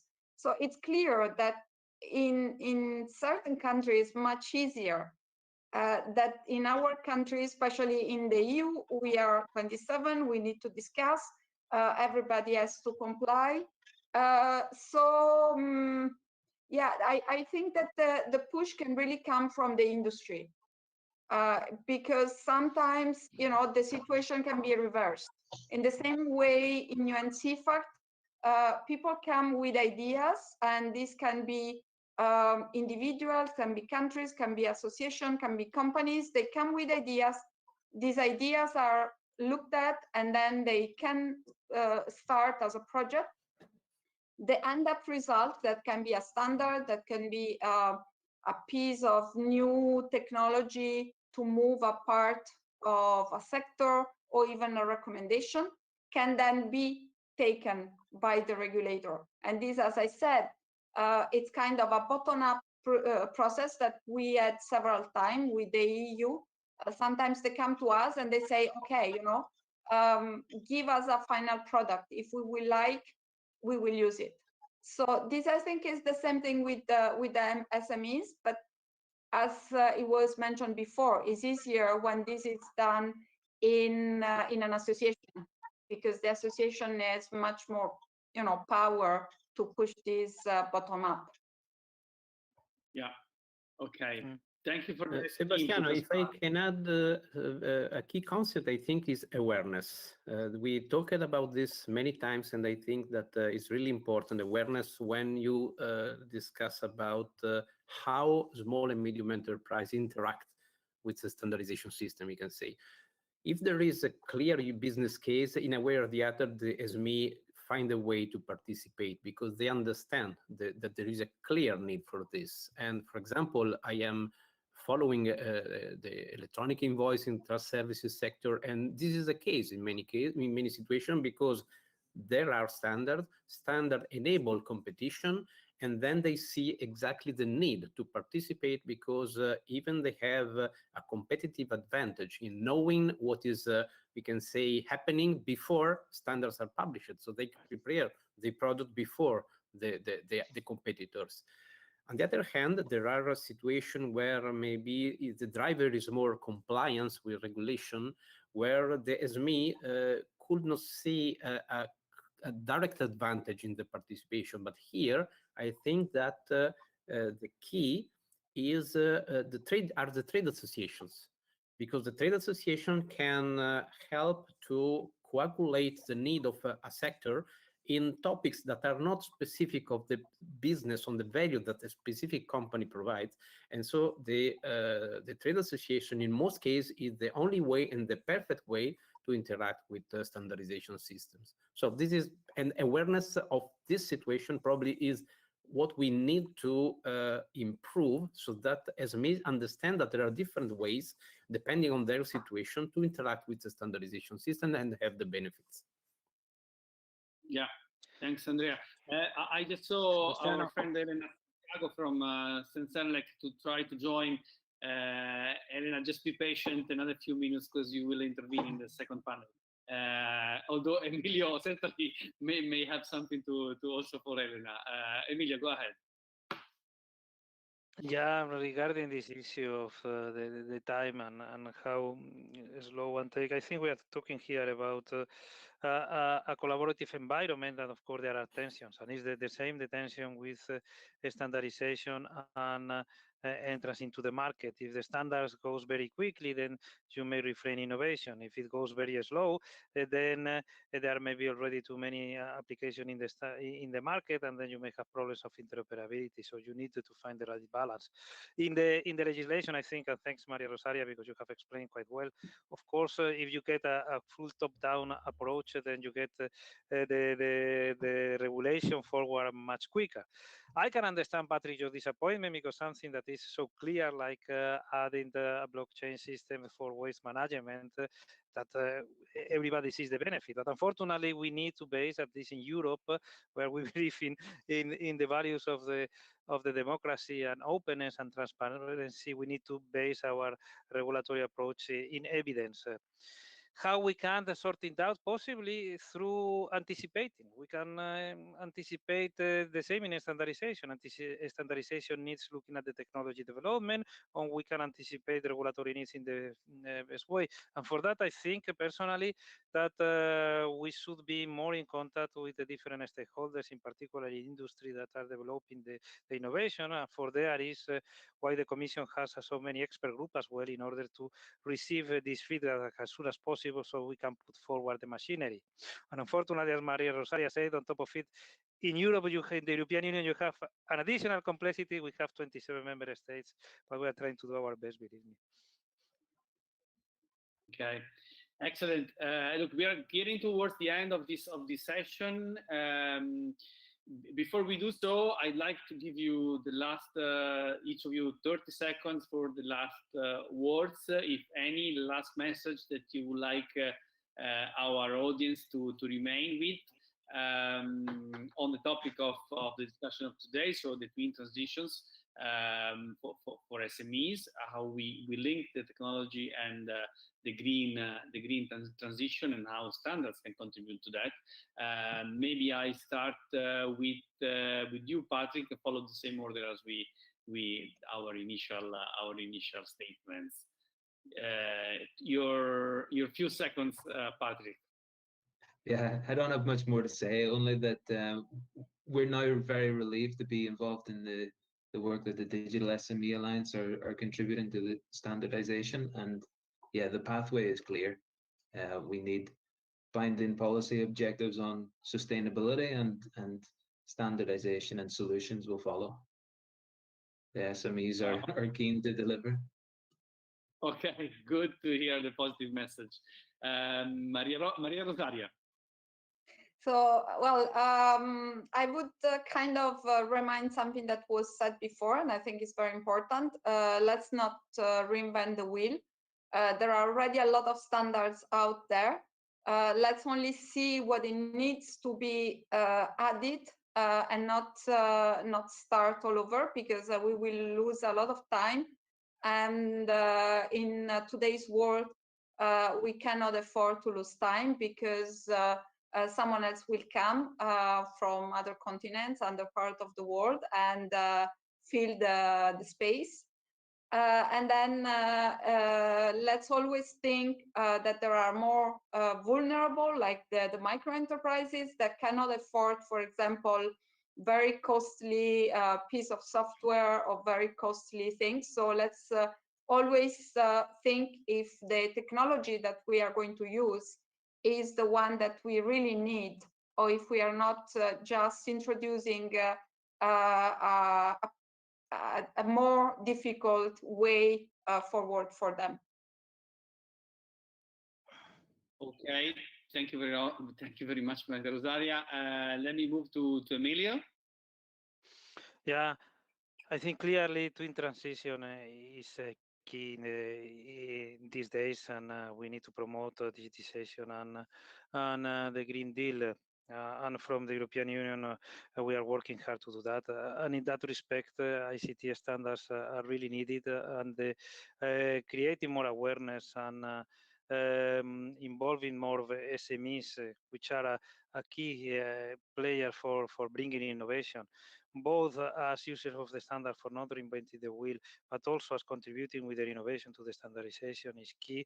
And we need to work all together in order to make the life easier for SMEs for that reason. Thank you.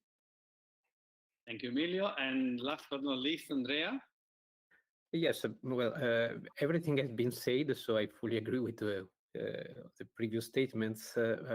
Just to say that standardization should be seen as a key for sustainability for innovation, for example. If you don't have standards, innovation risk to be really less useful than what could be. So sustainability, and also, of course, networking, collaboration between different sectors are another key enabler. And in the end, awareness is really key, because SMEs do not have the time and can save time if they understand better this the standards and this environment. Absolutely. Thank you very much, Andrea. Thank you very much to all the speakers for being with us in this panel. We close this session of the SBS ICT Forum, and we will now take a short break of 10 or 15 minutes, and we reconvene at 12:05, so 5 minutes past 12, with the second panel. So thank you very much. The speakers can turn off their camera if they want, and their mic, and then they can disconnect if they want. Otherwise, they can stay connected and then participate also in the second session. Thank you very much to all, and see you soon. Bye bye. Thank you. Thank you. Bye-bye.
and it's going to be moderated by Andrea Caccia. So Andrea, please, the floor is yours.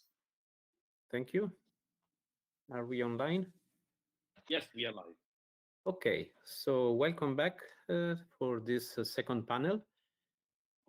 We will have with us Sophie Muller from the European Commission, that is acting and Deputy Head of Unit for Standard Policy in DG GROW. Luis Neves, the Global CIO, and Jesse, the Global Enabling Sustainability Initiative. Elena Santiago Cid, that is the Director General of Sensenec. Unfortunately, for a technical issue, cannot be visible, but we, of course, can hear her for her contribution. And Marco Dor, the Director of Government Affairs for ETSI. So we, with Elena and Margot, we have the 3 European standardization organizations. And I would like to start with Sophie. Sophie, in the role of acting head of unit for standard policy, is responsible for deploying and enhancing standardization as a tool that supports the competitiveness, recovery, twin transitions, and the resilience of EU industrial ecosystem. So in light of the recent publication of the Commission, I mentioned, for example, the renewed industrial strategy, the proposal for the standardization strategies that is coming I think in a short time, and the SME strategy that has also been published. My question for you is, what is the role of ICT standards in advancing the twin transitions, and why they are important for SMEs, in your opinion? If you can elaborate on this. Yes, of course. First of all, thank you very much for the invitation. Thank you very much for organizing this. Very timely, very important. So where do I start? I think, first of all, you know, as you rightly said, standardization is not a purpose in itself. It is an enabler for industry competitiveness, for our for preserving EU core values and interests, for protecting the environment, for ensuring that consumer needs are served. So standardization is really, first of all, a key tool for many of our key objectives as a society, as an economy, and of course then as policymakers coming in. You rightly mentioned the challenges of the twin transition, the challenges and the objectives that the European Union has set itself as well when it comes to carbon neutrality, when it comes to the enormous data transformation challenges that are ahead of us. You know that my commissioner prefers to talk about data these days than just digital, because in the end, it's a data economy that we have around the corner. And also yesterday at the event on the industrial data workshop that the European Standardization Organizations organized, my boss Kerstin was speaking, and as my commissioner also always says, today we have globally 35 zettabytes, and in the next 4 years we will deal with 175 zettabytes in terms of data generation. So what does this actually mean? It means that the data will be everywhere. It will not be restricted to IT companies or to ICT companies, but, and maybe today, this is where Europe is also not the strongest, because we don't have the biggest and the most powerful IT companies in the world currently at home. But in the future, this data will be produced by our industrial value chains, by European companies. And here I think this is why Europe is particularly strong, because we have quite intact industrial value chains in the European Union. From big, but as you all know, the SMEs are the backbone of our economy, along the value chain with SMEs and also micro companies. So this is maybe a bit of a longer introduction, but it means basically that in the next 2, 3, 4 years, the digital transformation and the data economy will happen in Europe. And what we need is, of course, that standardization is part of that process, and that standardization will be one of the key enablers for making the data economy work. So, I mean, if we also look at the industrial strategy, you know that we have defined the European economy according to industrial ecosystems. And I think this is also very pertinent to standardization, because if we look at the moment what is happening in the industries, I take, for example, the engineering sector, where first data solutions are being implemented, also in the digital field, also with regard to digital standards. The engineers have one model, and then maybe the scientists or the suppliers have another digital model. But we don't have, I like to say, a lingua franca in terms of data standards across our ecosystems. And I think this kind of lingua franca will be our challenge for the next years to pull up in Europe. So, and this is where the SMEs come in, you know, and it will be a big challenge, because we are especially talking about a lot of SMEs who are not dealing with digital solutions at the moment, but who will be faced to deploy these digital solutions in the future. I would like to keep it there for the moment, because I don't want to take too much time, and I'm sure we're going to come back to this. But this is a little bit the framing, and this is the problem analysis that we have, and this is the challenge we put ahead of us, that our standardization work is geared up towards the user needs of our future industries. Thank you very much, Sophie. And I think that this will be really an important statement we will elaborate in the next in the following of this panel, because indeed this has been also already identified in the first panel, the need for collaboration even between different sectors. So this lingua franca on data is even more than a common vocabulary. Is really a language, we can say, that we need to create, maybe. So let's now continue with the second our second panelist, Luis Neves, that is the CIO of JESI. JESI or GESI, you will maybe clarify this. So he has been playing a fundamental role in promoting the role of information and ICT in relation to the climate change. In 2006, he was elected chairman of JESI, and together with other board members, he successfully developed JESI to become a recognized global organization in the sustainability area. So at JESI, are you working to actively integrate social and environmental sustainability through digital technologies? How can standard help to achieve this goal? So if you can maybe explain a bit the initiative and then elaborate on how standards can help to achieve this goal. Well, Andrea, thank you so much. And also thanks to the Digital SME Alliance for the invitation to you today. So GSC, as you mentioned, is a global initiative. We have our operations in Brussels, our office headquarters, and we have been working in what I call the intersection between digital technologies and sustainability. So sustainability is in its broader sense. So we are not we are not a lobbying organization. We are an advocacy organization. So we work with our members. We produce reports. We look a little bit ahead of time to try to understand what is needed to be done to respond to the challenges that we are facing. And we all know that the world is moving here.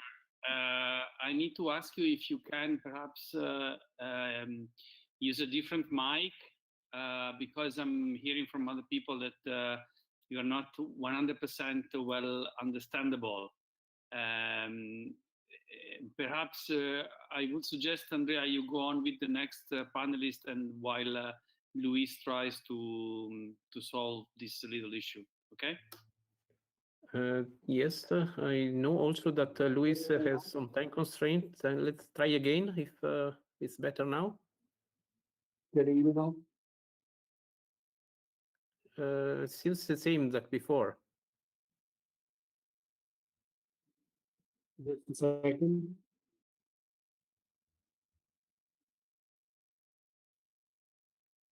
No, we cannot hear at That's all. better now or not? Oh, what a nice background you have. Okay, well, get going the next. Excellent to see you. Yes, I found the solution. Perfect. Thanks. Very good. Okay, back to you, Andrea. Sorry. Okay, maybe we go with the next. We go with Elena. That okay, that we can also see her. Thanks. And so Elena is the Sensenelec Director General since 2010. As I said, Sensenelec are two of the three recognized European standardization organizations supporting European policies and legislation. And also, she's also the vice president of the foundation Women for Cyber. I also introduced Margot Dor because I will ask the same question to you, to both of you.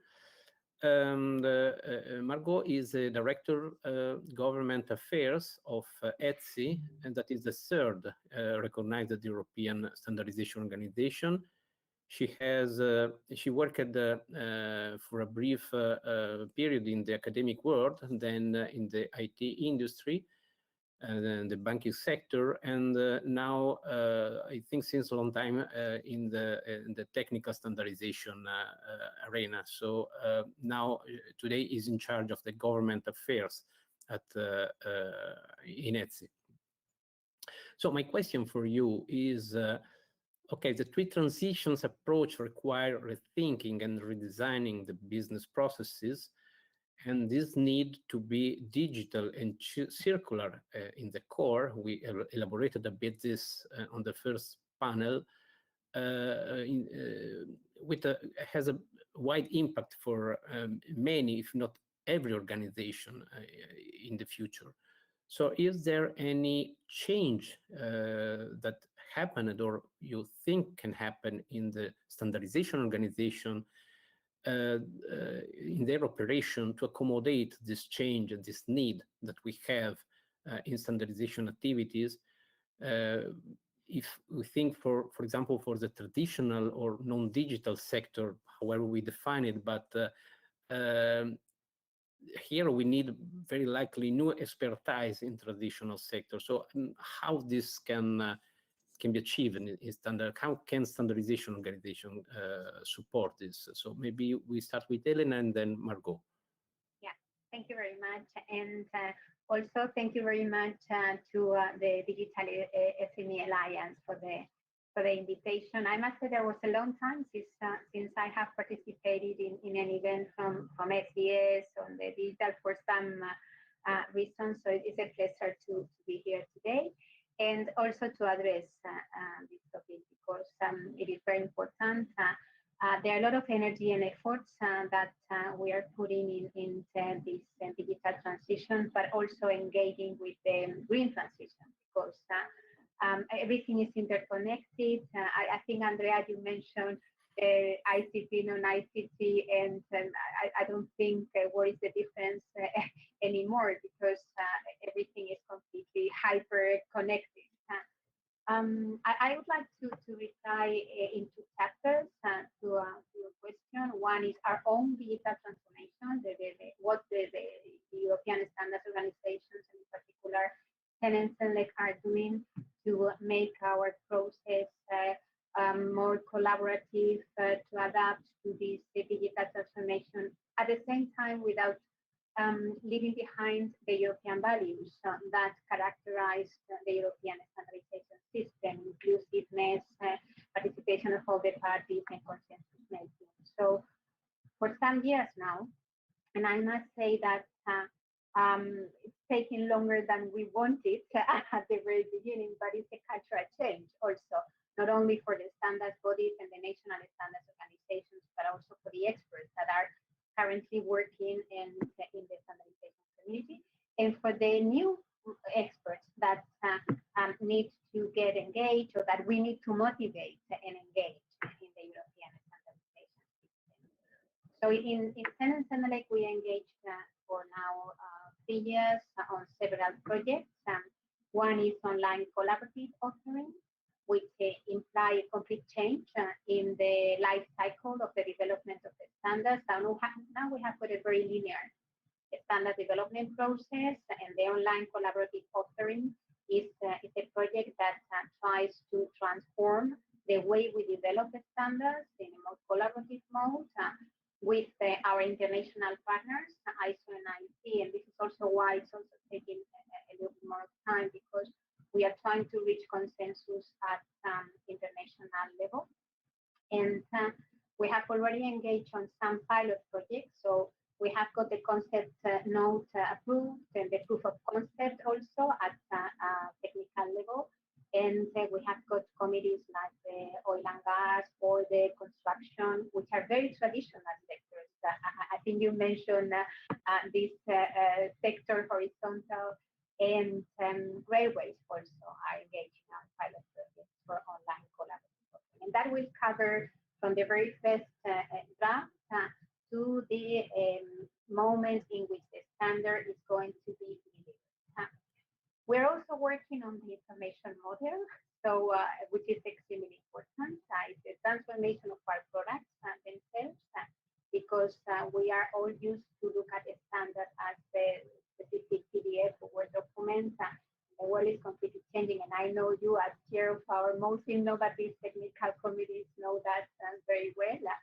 So we are really working on metadata, on database solutions, on applications that can be the result of the consensus making process. We're also working on open source solutions. Again, this is extremely challenging for Senelec, because it's a complete change in the business model. But I think that this project is now taking an impetus in 2021. There will be like 5 workshops organized before the end of the year. I know that all our partners have been invited to contribute to specific stages where open source could be integrated in the Senelec ecosystem, and that is, and this is where we are today. So yes, we are in a transition mode. We are evolving, because this is the only way to respond to customer needs. At the end of the day, the standards organizations are there to support the market, to support the society. So not only industry, but also small and big, and also consumers, environmental organizations, and trade unions. And we have also the beauty to bring together that community with us.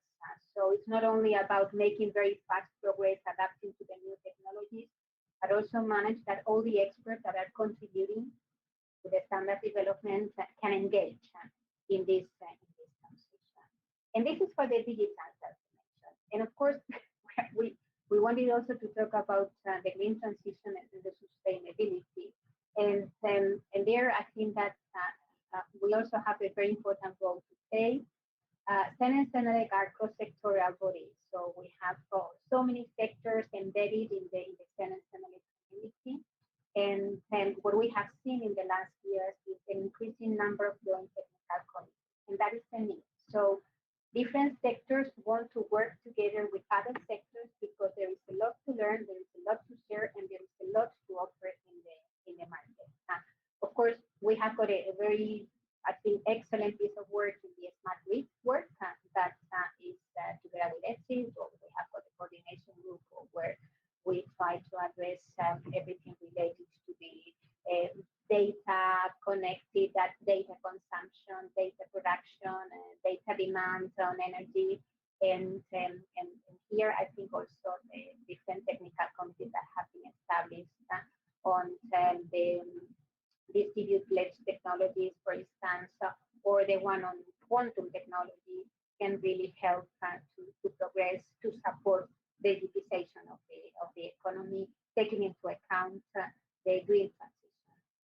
And so these are the two chapters that we are facing today, or the two challenges. One, our own digital transformation, but on the other side, the challenges that the European economy is facing, their digital transformation, and the objectives to achieve the digital transition. And I'm convinced that standards are excellent tools to reply to those challenges. We need to act quickly. We need to use the strengths that we have. I mean, I think in the case of Senelec, this cross-sectoral approach is a strength because many experts are already engaged in our technical committees. We have the mission and the duty to get them together and not to duplicate work and try to cross-fertilize knowledge and approach. And we are very happy to make an effort in engaging the SMEs, because something that I also wanted to say is that it is true that the European standardization work doesn't reflect so well the SME impact in the European economy. And we really need to make more efforts to make the life easy of the experts from small medium-sized companies, to make it more accessible, to ensure that our processes are more easy to reach.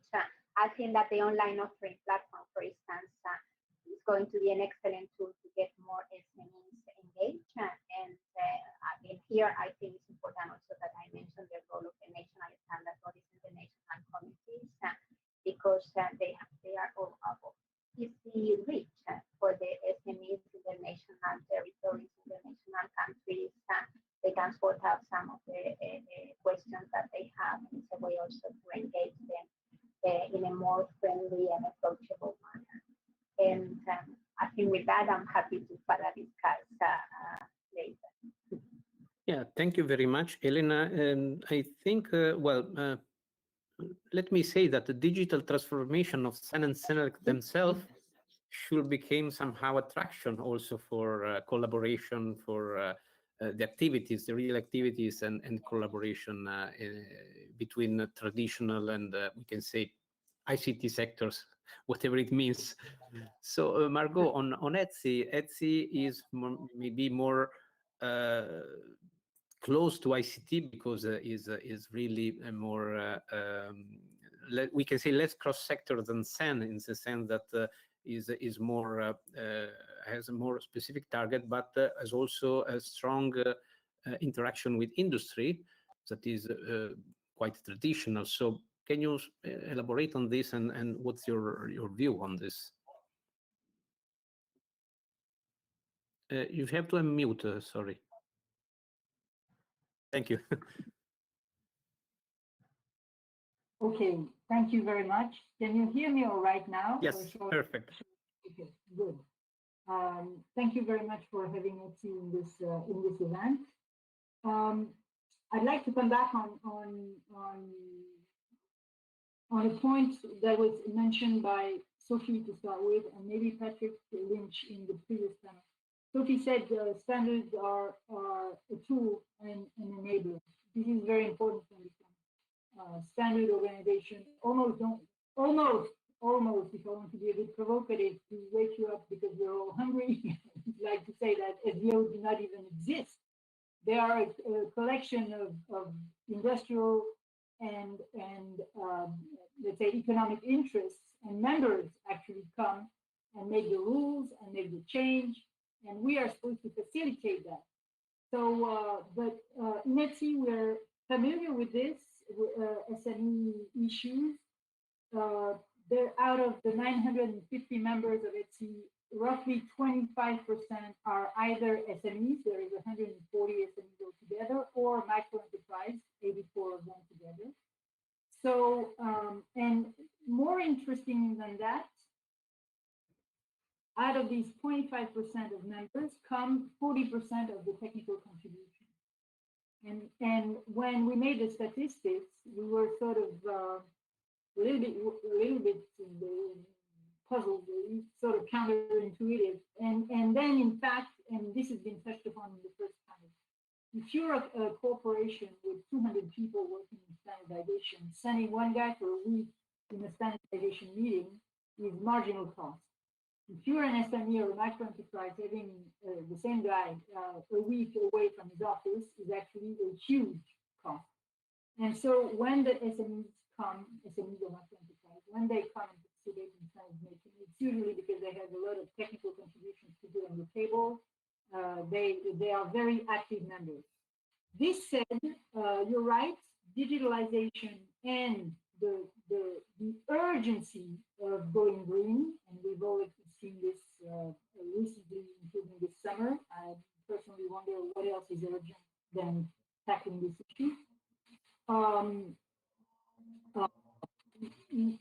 Maybe changes the way we operate to make sure that we can facilitate things even better, stronger, and it all deals with the collection of requirements. That is a standard organization. I say provocatively that they do not exist, but at least they are a factory. The raw material comes from the industry and the administration to participate in standard making. So it's all about ensuring that the right requirements come to the factory so that you can process them. What's very interesting with digitalization, you talk about traditional. I don't think there is no more traditional sector. I think there are industries which used to be, let's say, ICT native, and some which might not be ICT native, but which are quite advanced in their digitalization. So much with the sectors. I think and actually Sensenex strategy, very smart strategy, emphasizes this. They don't mention once industry sectors. They talk about standards for division, they talk about standards for policy. There is no more, they don't mention industry sector. Smart move, Elena. Which means we need to collect requirements across the board. And it starts, and Patrick Lynch mentioned this in the first panel, with information. We need to inform upstream of the benefits of participating in standardization, how it works, what do you get out of it, why it's a business case that pays off in the end, etc. So it's about informing upstream. It's about having the right mechanisms to collect the requirements, having the right mechanisms to process the standard making, and once this is done, having the right partners. I'm going to allude here to the commission and the publication of standards also. At the exit of the production line, it needs to be published quite rapidly and disseminated. Now in ETI, we try and make it easier to come in with access fees which are reduced for SMEs and micro enterprise.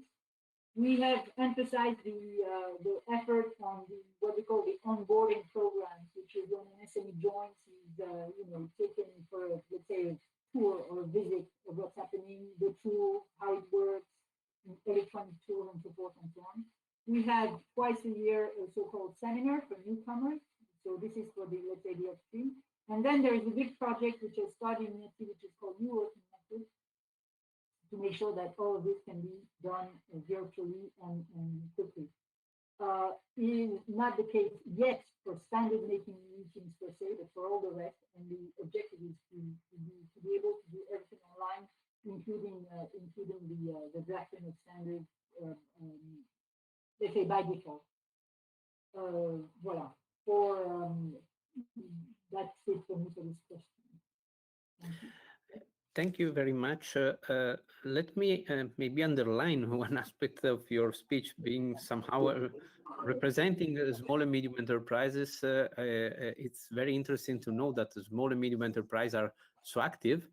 And I think that the reason is also that sometimes it's difficult for small and medium enterprise to participate. So when they do this, they are very motivated, we can say. I think this can explain what you observed, we can say.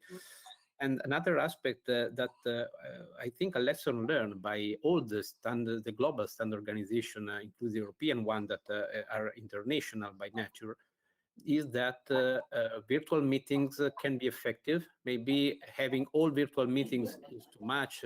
We had no choice here, but really this period has, I think, have been part of the standardization.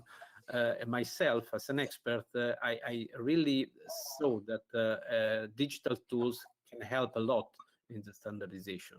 So yeah, this is the two key points I got, but not this maybe for my direct interest, but I hope that in the rest of this panel we will elaborate on all the other aspects that are very, very important. So now try with Luis, if we can now hear you well. Let's try with your points. So can you explain more on the initiative and how standards can help this initiative?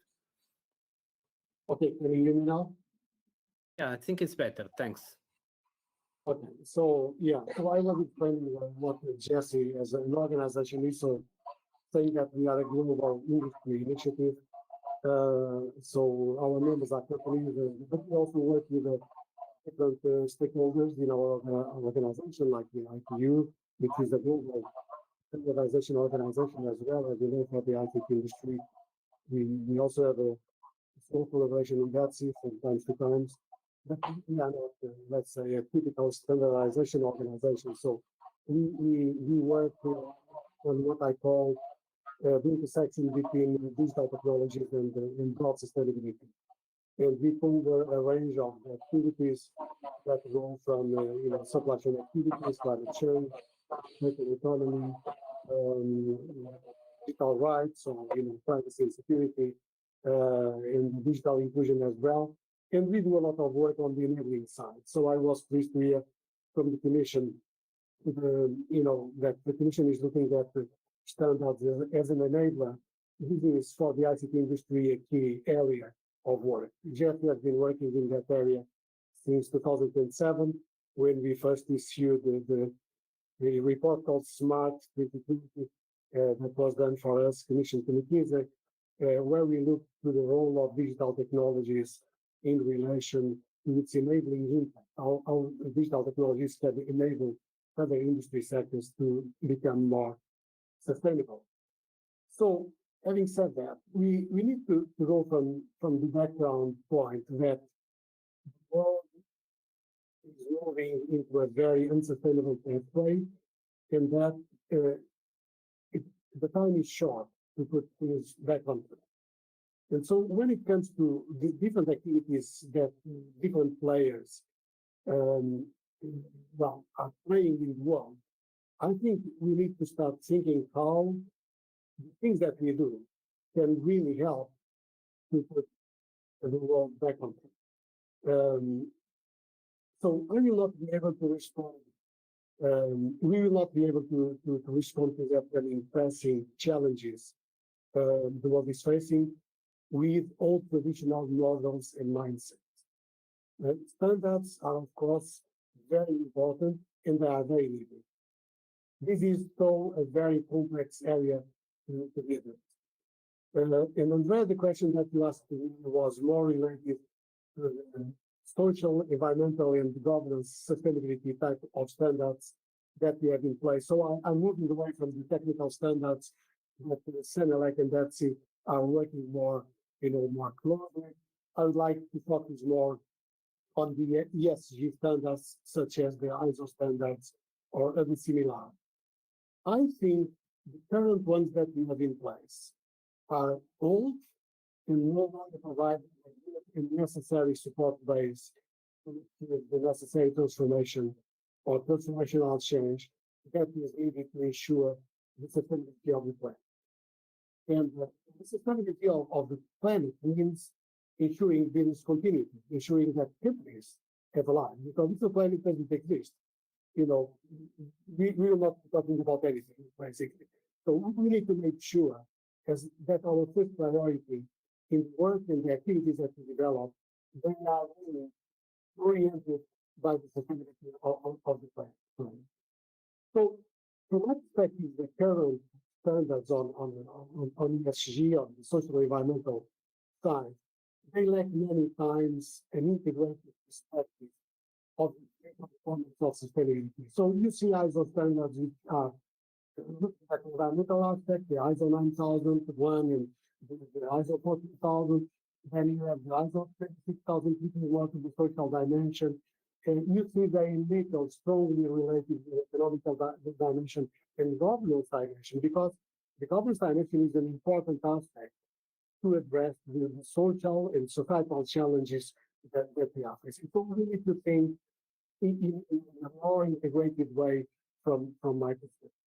And many of the current standards, they have been designed also at a time where sustainability and even digital technologies were at its infancy. So from my perspective, if we want to be up to the challenge of keeping the planet under the sustainable boundaries, we need urgently a different approach. And digital technologies can and will be fundamental to the social environmental sustainability. In fact, a new approach to standards covering all the sustainability dimensions that also can cover all the sectors is here. And in GESI, we have been discussing this for many years. So we have, of course, different interactions with our members and the company, and our member companies are part of the different organizations as well as ETSI and Senalog and many others. What differentiates GESI from many of our organizations is that the people that we have in GESI, they think with a sustainable mindset. And so what we have been attempting to do, following the research that we have been doing in the last couple of years, was our initial purpose report, we decided the last 1.5 years in the development of a framework. We don't want to call it a standard because the standard we have to engage with standardization organizations that will be highly complex and will take us more time. So we took the initiative to develop a framework that we call the Digital Repurpose Framework. And in the Digital Repurpose Framework, we have 3 components. One is the purpose component, which is very much about governance. So we need to make sure that business is driven in a sustainable mindset and that business needs to adopt governance structure to the challenges that we are facing. So this is the first component. The second component is about what are the metrics that we need to have in place altogether to address the problems that we are facing in the world. And the problems, they can be resumed in 5 pillars. One is climate change, very well, of course, related to energy consumption, supply chain impact, scope 3 emissions. We have the problem of circular economy. We have privacy and security, which is becoming a more complex area that we need to understand better and address. And then we have the overall issue around digital divide and digital inclusion, because if we do not have people as part of the society and we do not give access to people, we will be facing a very divided society. And then the 3rd part of the framework is about enabling technologies. And what we have been designing is a set of metrics that can show the companies the value of their business. So that digital technologies to support education, to support natural capital, biodiversity, to support human rights, to support health, and so on and so on. So we are designing the framework in a very coherent manner to bring and to try to bring all the dimensions of sustainability into the framework, but also with an ambition. It does not make sense to develop methods which are static. We need an ambition. We need to have a vision. We need to understand where we want to be in 2030.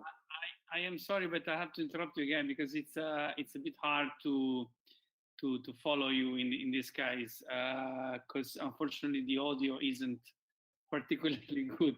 I think overall it's what I can say, because we are working together with GESI, we became you probably mentioned that the Digital SME Alliance became a partner of JSI recently, and we have together set an important challenge to elaborate a framework out of the JSI initiative, a framework only for SMEs and that which will work also for small businesses, which shows that there is a broad agreement that there is a great potential for SMEs to use the tools such as those that JSI is developing, but that there is a need to do something specific for them, okay?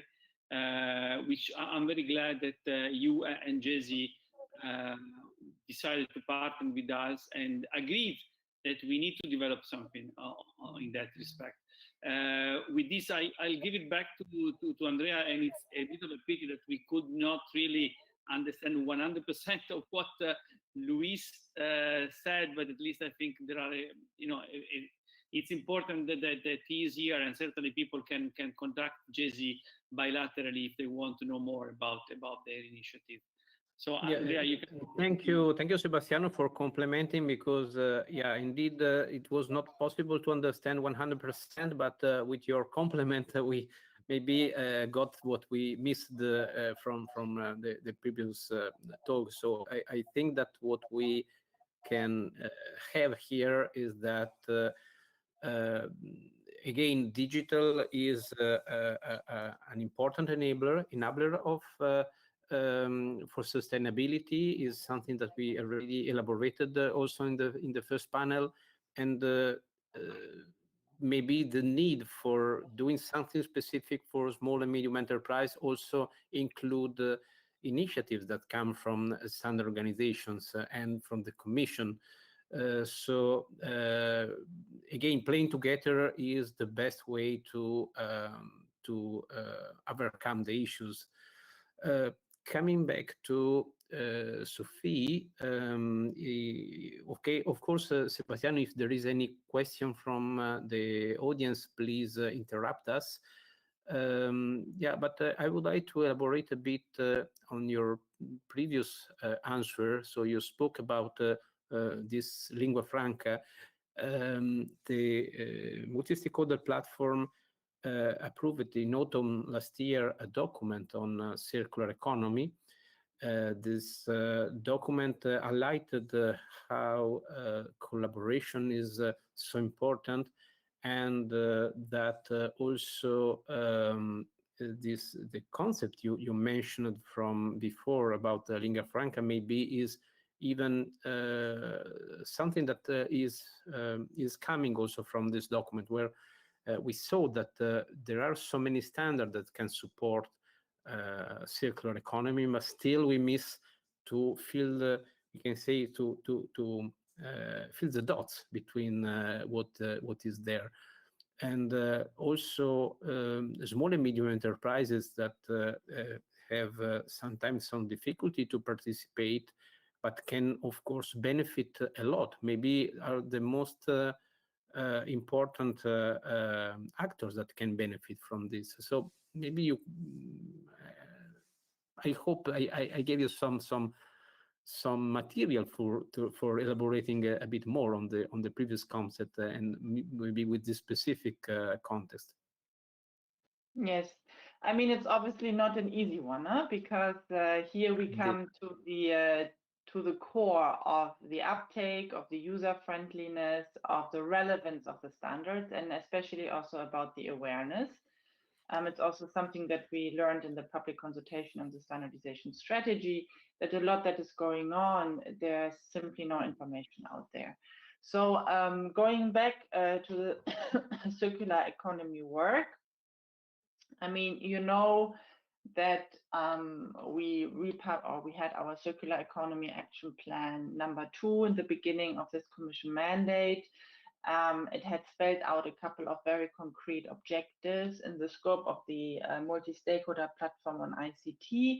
Already some important mapping has been taking place. As you say, also there has been some specific developments in terms of maybe a lingua franca. And I also know that Elena and the colleagues are looking into the issue as well as to some of our national standardization bodies. And here again, I guess also this is a little bit what Luis alluded to, that digital for green, we will not have the green transition and we will not have a circular economy without a lot of the digital tools.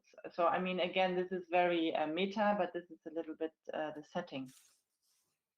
When I now look into what to do about it and to putting it into practice and how the SMEs can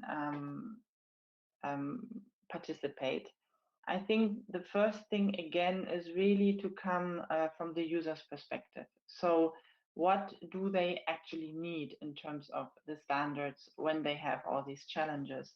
And I mentioned it a little bit before, we will have this industrial transition pathway exercise. I heard it also before where one of the speakers concluded, let's not invent new technologies, let's not overburden our SMEs with new technological solutions and then as a consequence also new standards. And we just launched the start of the exercise on the industrial the transition pathway for the construction ecosystem. It was announced yesterday. We just launched the exercise on the transition pathway for the energy intensive industries. We are going to, I think we have also launched it on the automotive, and this will be for all the 14 ecosystems.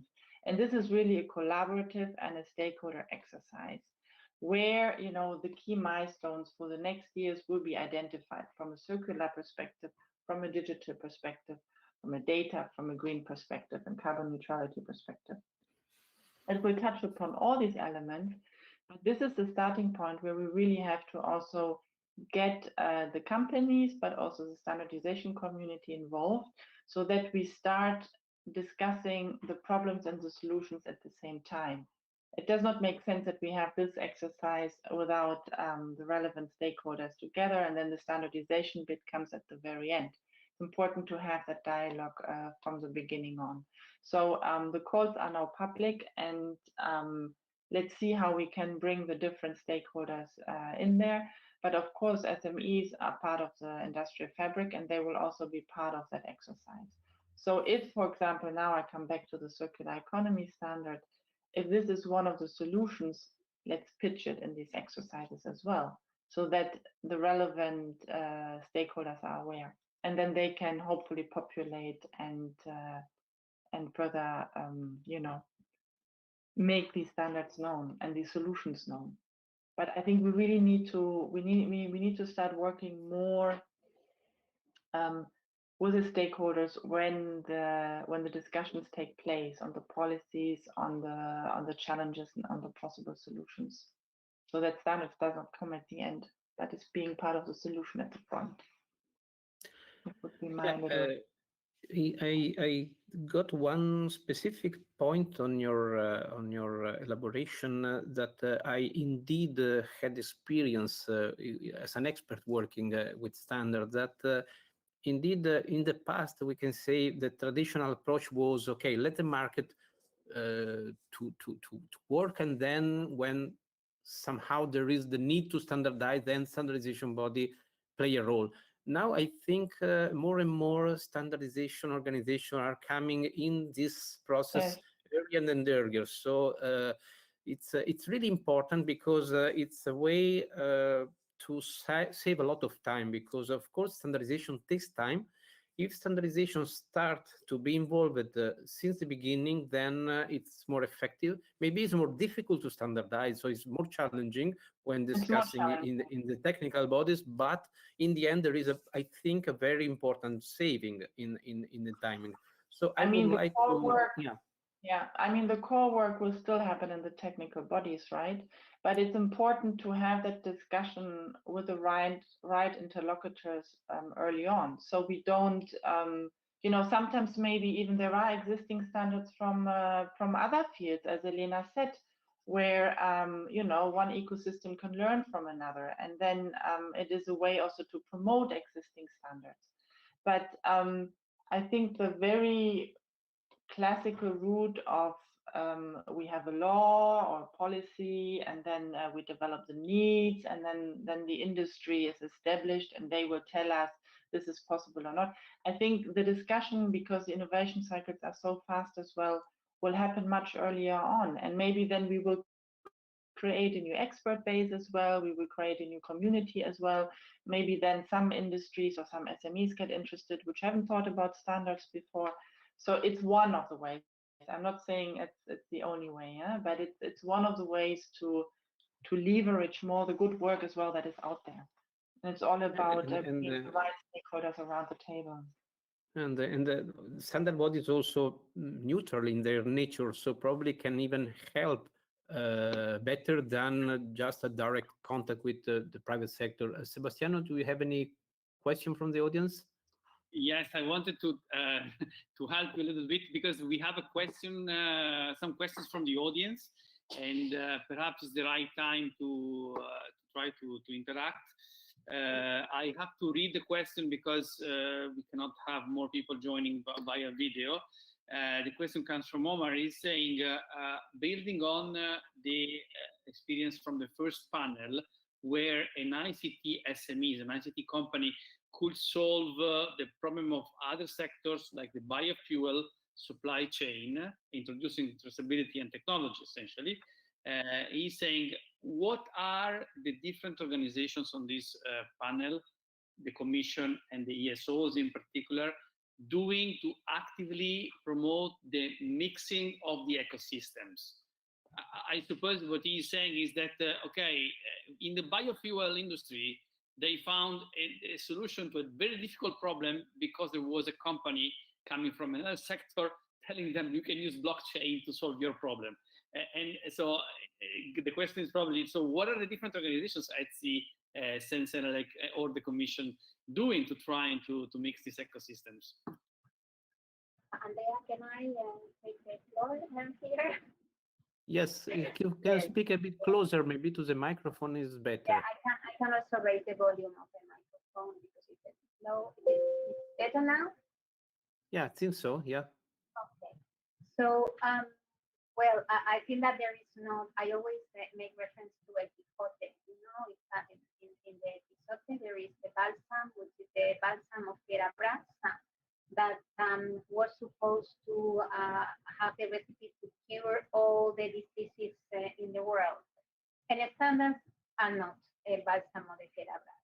And so I think that this is something that is better. However, I think we do a lot of effort to find solutions for the market and to try to accelerate also the response that we give.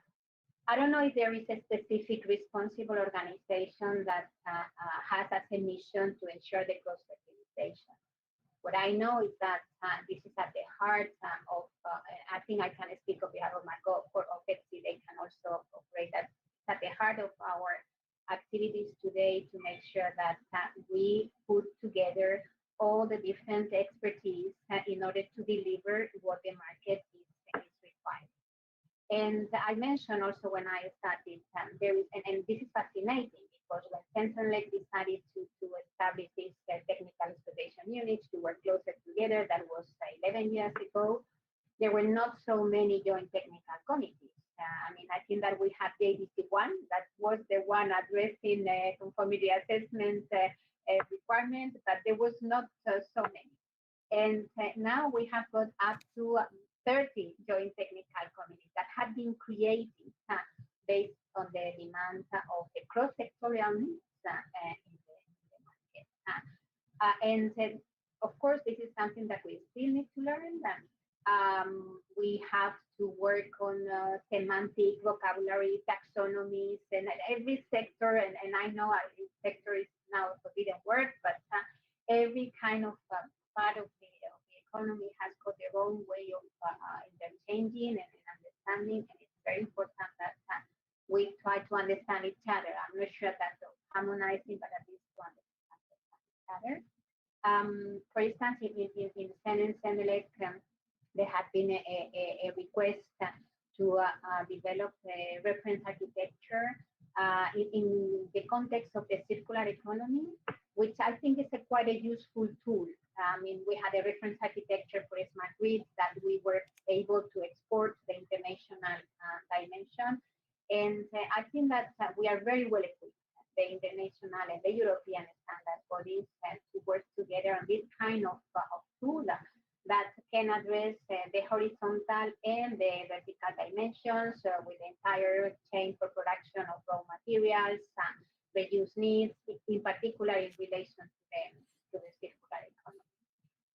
What I can advance is that, for instance, we are going to launch very, very soon a call with the key experts that we have identified in the community, not coming from a specific technical committee, but completely cross reaching to all the different expertise that we have in NLS, ICT, smart grids, strategic advisory group on accessibility, environmental aspects, because we consider that it's important to take into account of that. And the idea is to have an informal group that can help us, can give us some direction of how to orchestrate these open architecture frameworks, these reference architecture developments, and to make it in an agile way, so that there is no,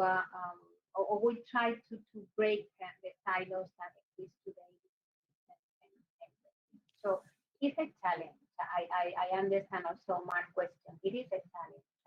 I think the ESOs are very well equipped to ensure the cross-fertilization, and we need to work on improving a more systematic methodology to be able to do that. And Andrea, I also wanted to go back to your previous questions, and also Sophie. I think that the role of the European standards bodies has changed also in the last years. There is a need to, I think you mentioned that very well, Andrea, there is a more need to anticipate, to get involved in the emerging technologies, replies, and how this can be utilized and disseminated in the market. There is a need to have a much closer bottom-up, top-down approach. I mean, what we see currently in the standardization community is that there are many policies that are completely disconnected from the standardization work, and more in particular in innovative areas of activity.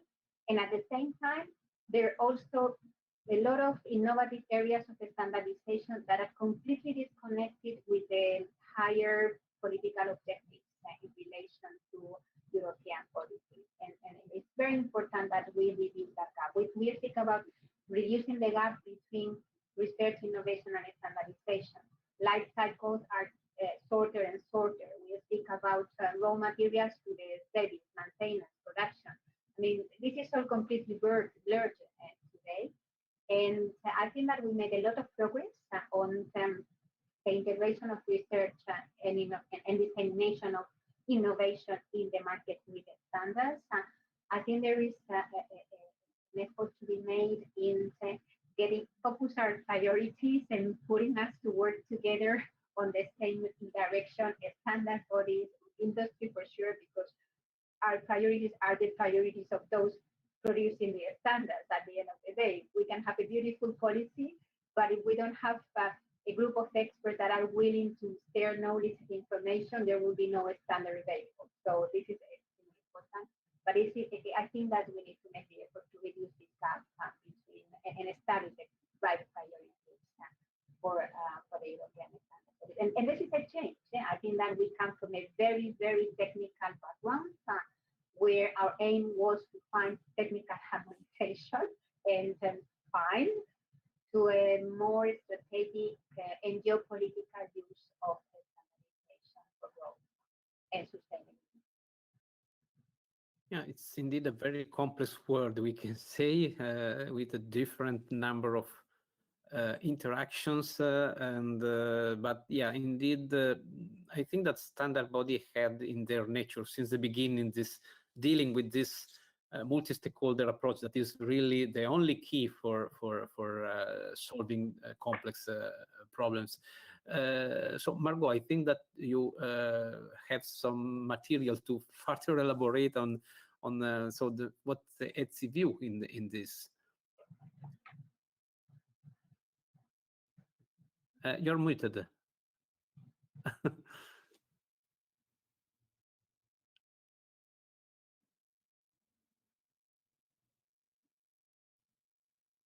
We cannot hear you.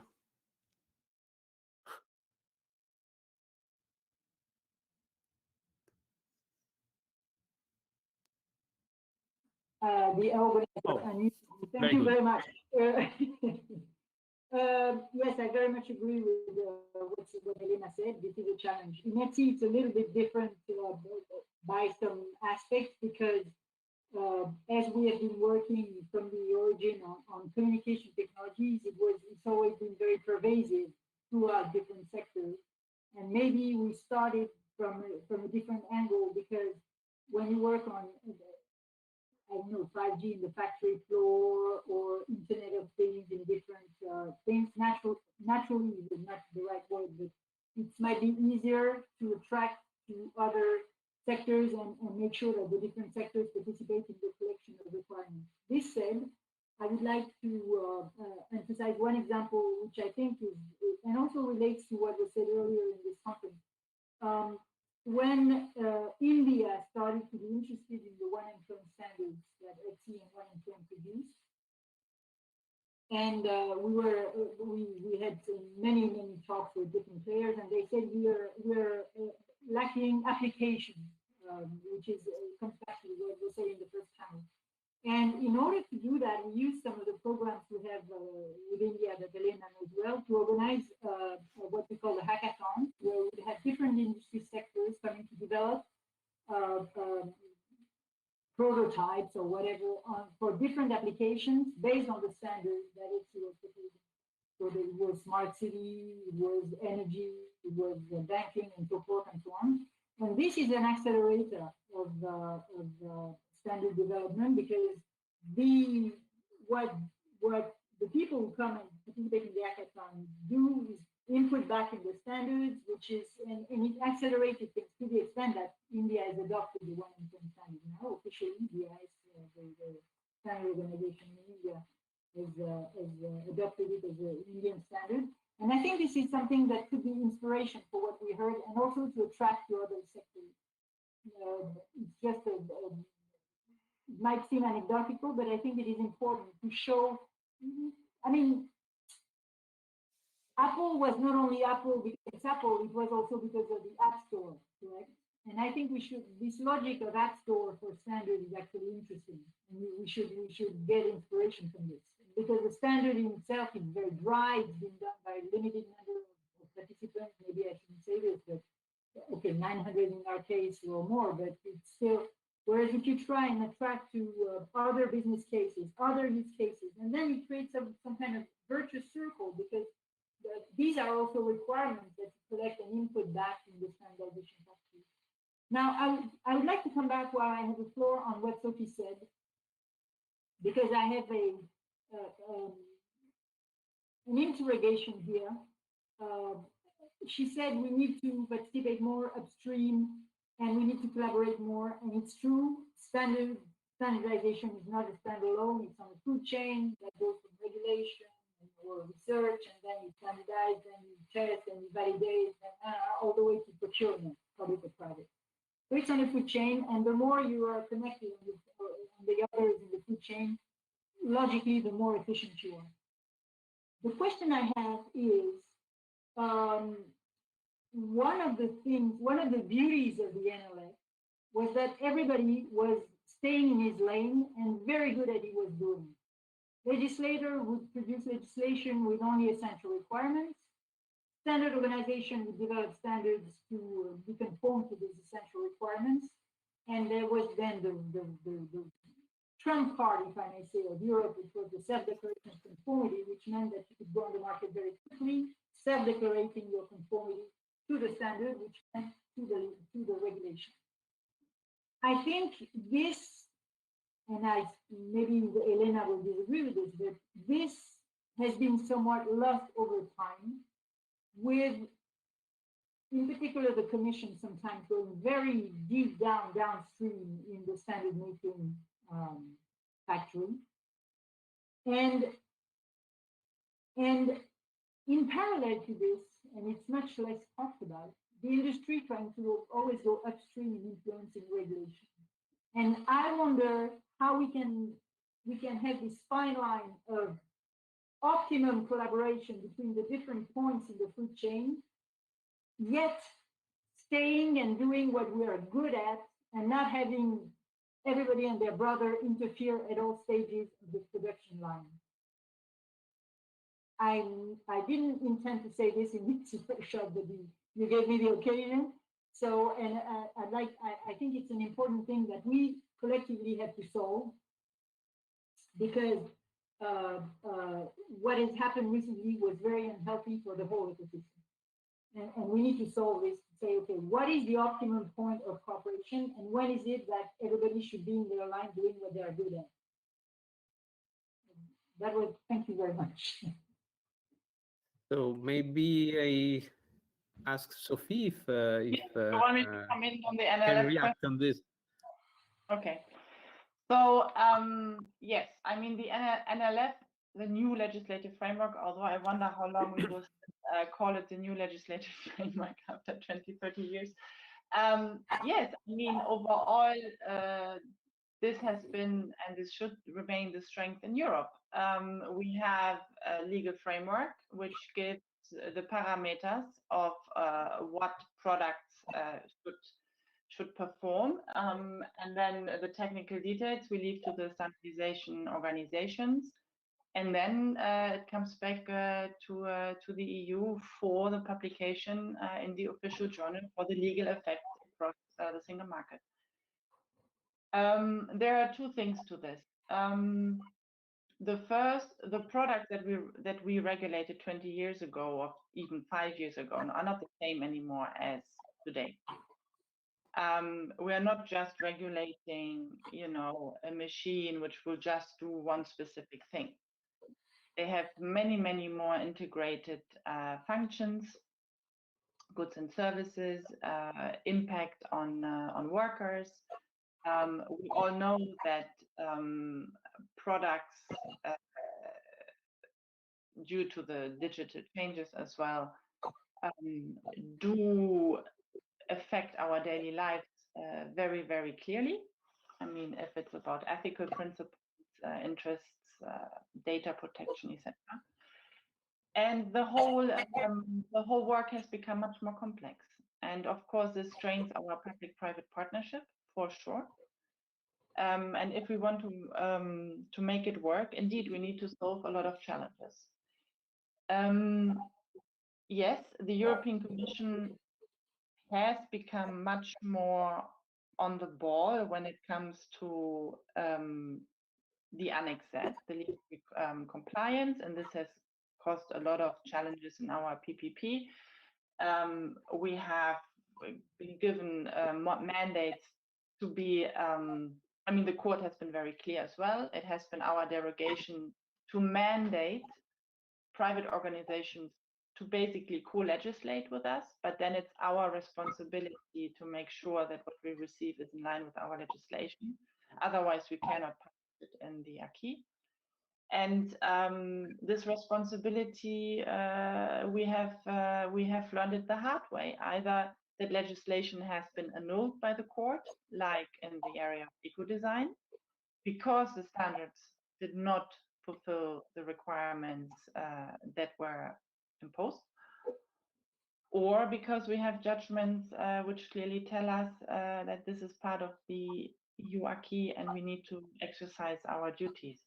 There's always a route, of course, to bring the co-legislators in. The regulation actually has that opportunity as well. This was initially the idea of the Commission in 2011. But I think we all know that we will not go back to a time 10 years ago where, you know, it will be one. If it's about state-of-the-art technology, a discussion, of course we do have an idea what state-of-the-art technology might be. So, and these are the technical discussions which become very painful because, of course, industry does not like it if we believe we know something better. And we should maybe also not always exercise that kind of function. But okay, yeah. I see Sebastiano, I think, has a question. If you don't mind, let me just say a word. I think that the artificial intelligence regulation is a perfect example where we will see this new legislative framework. Yes, where we have also already learned the hard way at international level that yes, that then if there is no, you know, supervision of EU interests, then it will go the other way, and we will not have data protection. Yes, please. Sebastiano, you're muted. You're muted. I just wanted to thank Andrea. I just wanted to refer a question that we got from the audience. The question is I believe from Emilio, but it elaborates on the issue of how do we cross-fertilize the different ecosystems, essentially. And it is a question for Senselec, therefore for Elena Santiago. We have spoken earlier about the success of 1M2M in Europe and globally. And the question will be then, why then Senselec decided to withdraw from 1M2M, whereas this was probably the perfect time for the Senselec vertical sectors to bring in their expertise into 1M2M. I'm referring this question from Emilio, so to Elena.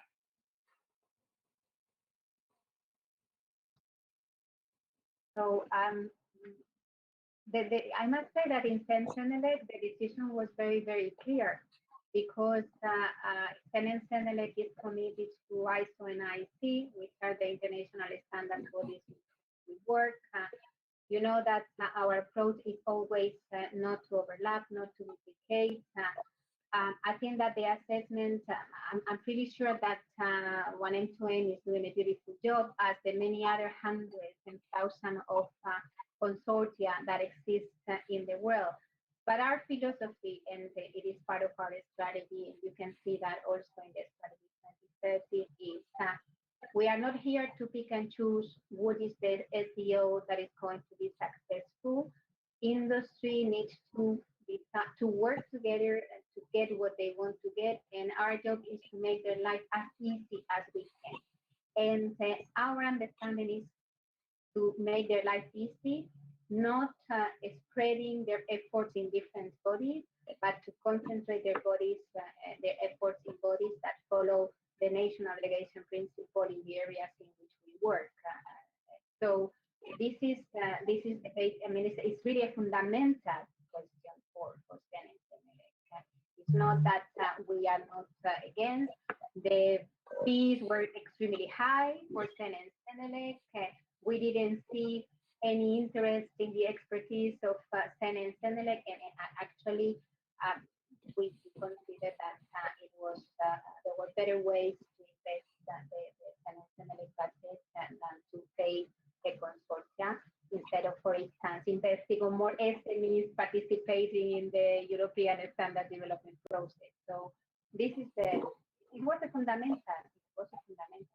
We gave it a try because, of course, we felt it was a trial and failure in this case, but we felt that it was important to see other ways of cooperating. And as I said, in this case, our bottom-up didn't see any value in doing that, or didn't see enough value so that we could concentrate resources and efforts. So I hope that this answer. If I may, Andrea, I can see also another question on the chat that I think is worth it to answer, because which is a cooperation between the Sentinel technical committees and ETSI. And maybe this is not so visible, but we do cooperate and we coordinate. We have got modes of cooperation. We have a joint president group. We monitor the work of our technical committees, and we do our best to ensure that every technical committee, that there is no duplication of work, if I may say. Of course, then you have got the expertise devoted to specific concepts, but the joint president group that meets pretty regularly, they have an overview. We have the modes of cooperation. We have got a lot of exchanges between the Secretariat and the Central Management Center whenever there is an identified issue that needs to be addressed. And yeah, maybe it's not perfect because actually the area of activity is vast, but there is a mechanism. And of course, I think that the best to do is to alert us when there is any expert that realize that there is some overlapping or there's some divergence, to indicate that to the Secretariat, and we will do our best efforts to clarify and to put together also, because that is something that we do very often when there is an ETSI and a Central Technical Committee that are working on the same topic. We enable a joint working group between all the parties to have an understanding and agree on the distribution work. Yeah, as an expert working in both in the three ESOs, I can witness that a collaboration is in place and works. Maybe it's not perfect in some time. And if I may, I think that the most challenging part are the different models that ETSI and Sensenelec have with the process, but maybe with the digital transformation, this can be improved, because helping interactions in the end would solve some of the issues that sometimes happens. But I'm not saying that is a very big issue, but is where I think, from my experience at least, there is a space for improvement, but probably there are also solutions that are coming to improve this. Maybe hearing about the collaboration, maybe also we can ask to Margot to elaborate a bit on this. But well, to my opinion, is not really the main issue here. To collaborate with Sensenelec? Yeah. I mean, I can only echo what Elena said. This is something we should strive for and develop further, although there is a lot that exists already. Margot, yes. Perhaps it would be good if you can also reply to the question from before that I asked. So why did Sensenelec withdraw from 1M to 2M? What is your perspective about that? We have to, sometimes, it's good to say we will collaborate, but when, frankly, we see that in practice we don't, in a few cases, then I think it is our right to ask why this is happening, and of course, Sebastiano, what's your perspective about that? Yeah, this is bizarre that you asked me why they pulled up and what I think. And I had that as well. I would like to hear your point. We were sorry about that, because I think we are only stronger together in Europe. And despite the differences, and God knows there are many between Sensenelec and ETSI, we think we are smarter together. And we were sorry about the decision. I understand what Elena said, and I have nothing to comment on this. Of course, we were sorry because we think it would be better. We don't have that many resources and that much strength as Europeans let's say to add division when we can afford not to.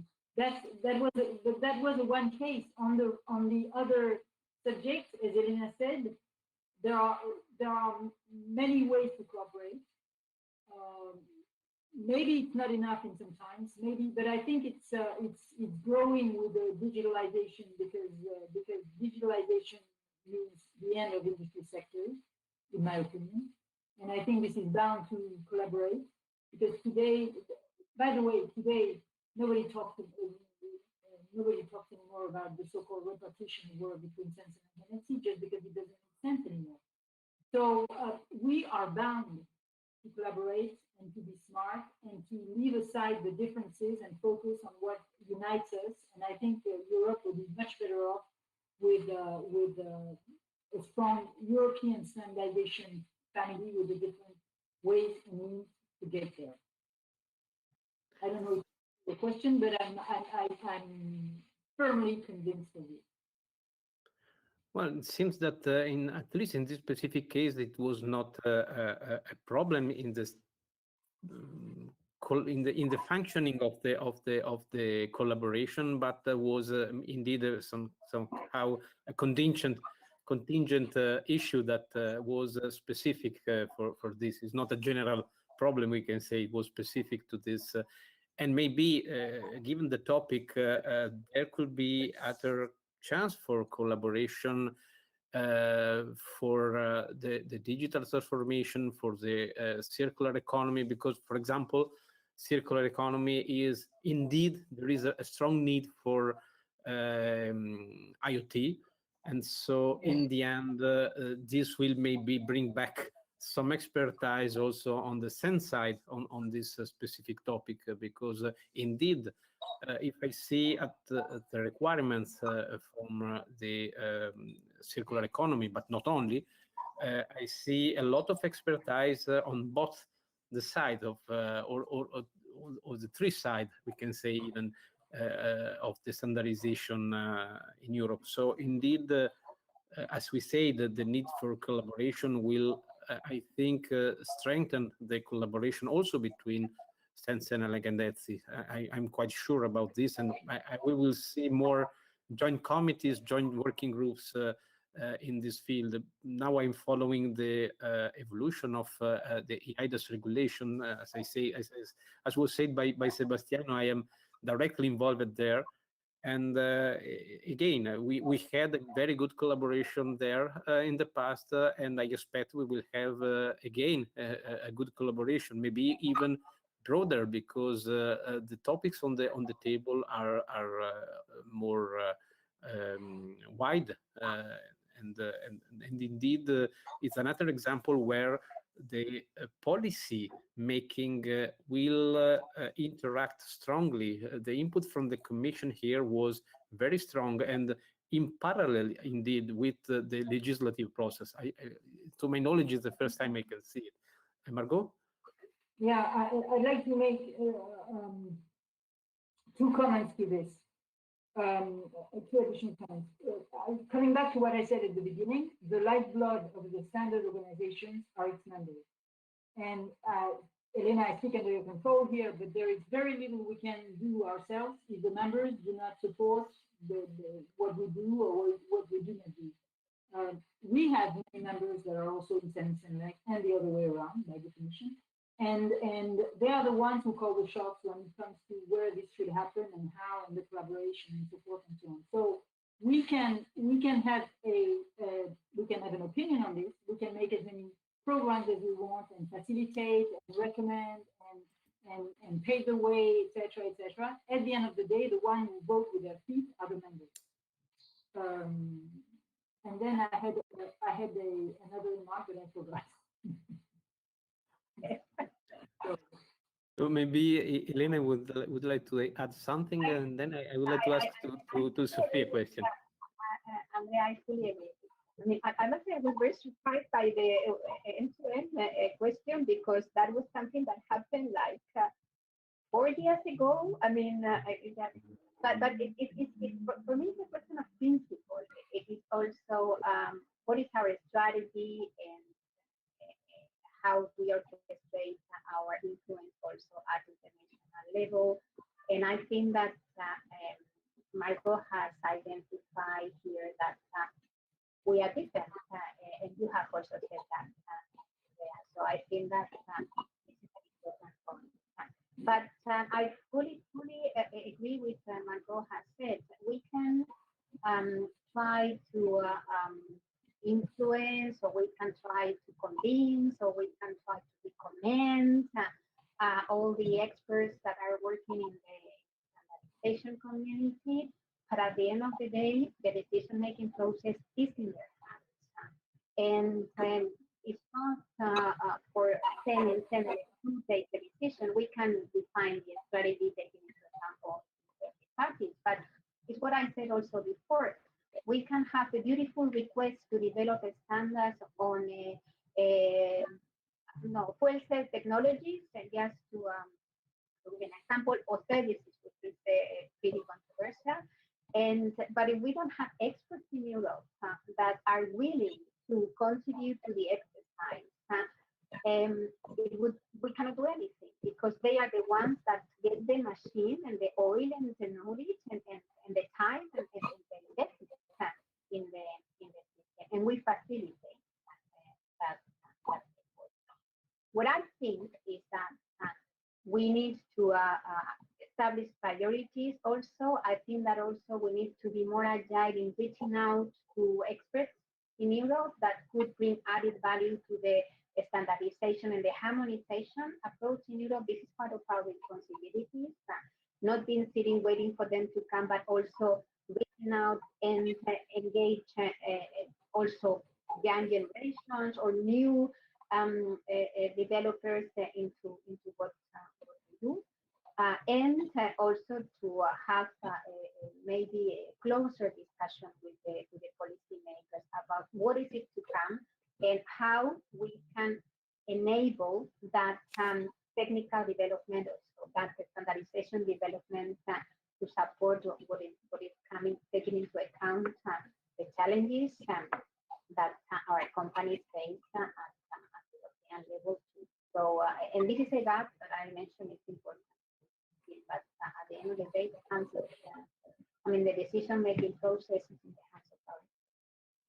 Yes, just let me ask a question to Sophie, just to balance a bit, because the initial question came from Emilio, so from the Commission itself in the end, about the collaboration. So I would like to ask Sophie how she sees from, we can say, from the policy side, we can say collaboration. And another question is about what I have even experienced. I have direct experience on this participation from the public sector to standardization. Of course, is not in all the fields necessary, but in many fields is really important. We talked about the lingua franca, especially on data, semantics. So here the public sector is very strong. And I think that if the public sector can bring expertise in the standardization body, can be really beneficial and can, again, help collaboration. What do you think on this aspect? Interesting points. So I will take 2 or 3 areas. So the first on the cooperation. I personally, I'm in the area for 6 months, and I think there's a very good cooperation. I've seen now, for example, on artificial intelligence, the task force that is being set up, this is fully done in cooperation. Yesterday, we had the industrial data workshop done in cooperation. And I think this is a sine qua non, because, as I've heard now a few times as well, the experts are rare in Europe. So if we don't collaborate, where do we start? This would be my first point. The second point on the role of the public sector, and also what you've said before. When we as the European Commission, we look at, the areas, also like priority areas in terms of standardization, we don't do this because, we suddenly think, this is important and this needs to be done. But of course, we come from a perspective of European competitiveness, European industries, European citizens, and our public duty. And I know the NLF is designed in a certain way, but the White House 2 days ago published a declaration, an agreement with Japan, Australia, and India. Very specific what they want on standardization, where they want delivery, and where they are putting specific sector by sector cooperation groups on technical standards in place. This is top down, and this is happening. I mean, you know, the geopolitics have changed, and we are responding to a trend where if we are not up in our game, others will decide the shots. So I think this I just want to put on the table. We have no interest in replacing anyone's work, but we have an interest to preserve the competitiveness of our EU industries, especially the SMEs, especially the micro enterprises, because we know what is happening in China, and we see what is happening in the US, in Australia, in Japan, and in India now. So this is just for me as a side remark. In terms of public sector, yes, I think we have too little public sector involvement. We also have too little involvement of research and technology organizations. I'm not talking about science and you know, researchers, but really the more close to the market. We have too little. Yeah, I mean, even within the Commission, we have too little involvement in terms of expertise, and I think that's one of the conclusions that I've heard now in several events. Our experts are the gold of standardization, right? I mean, Margot has said it, Elena said it, without the experts, no standardization. And our experts are becoming rare. I mean, they are becoming older, and we don't really have a way for a new generation of experts and standards.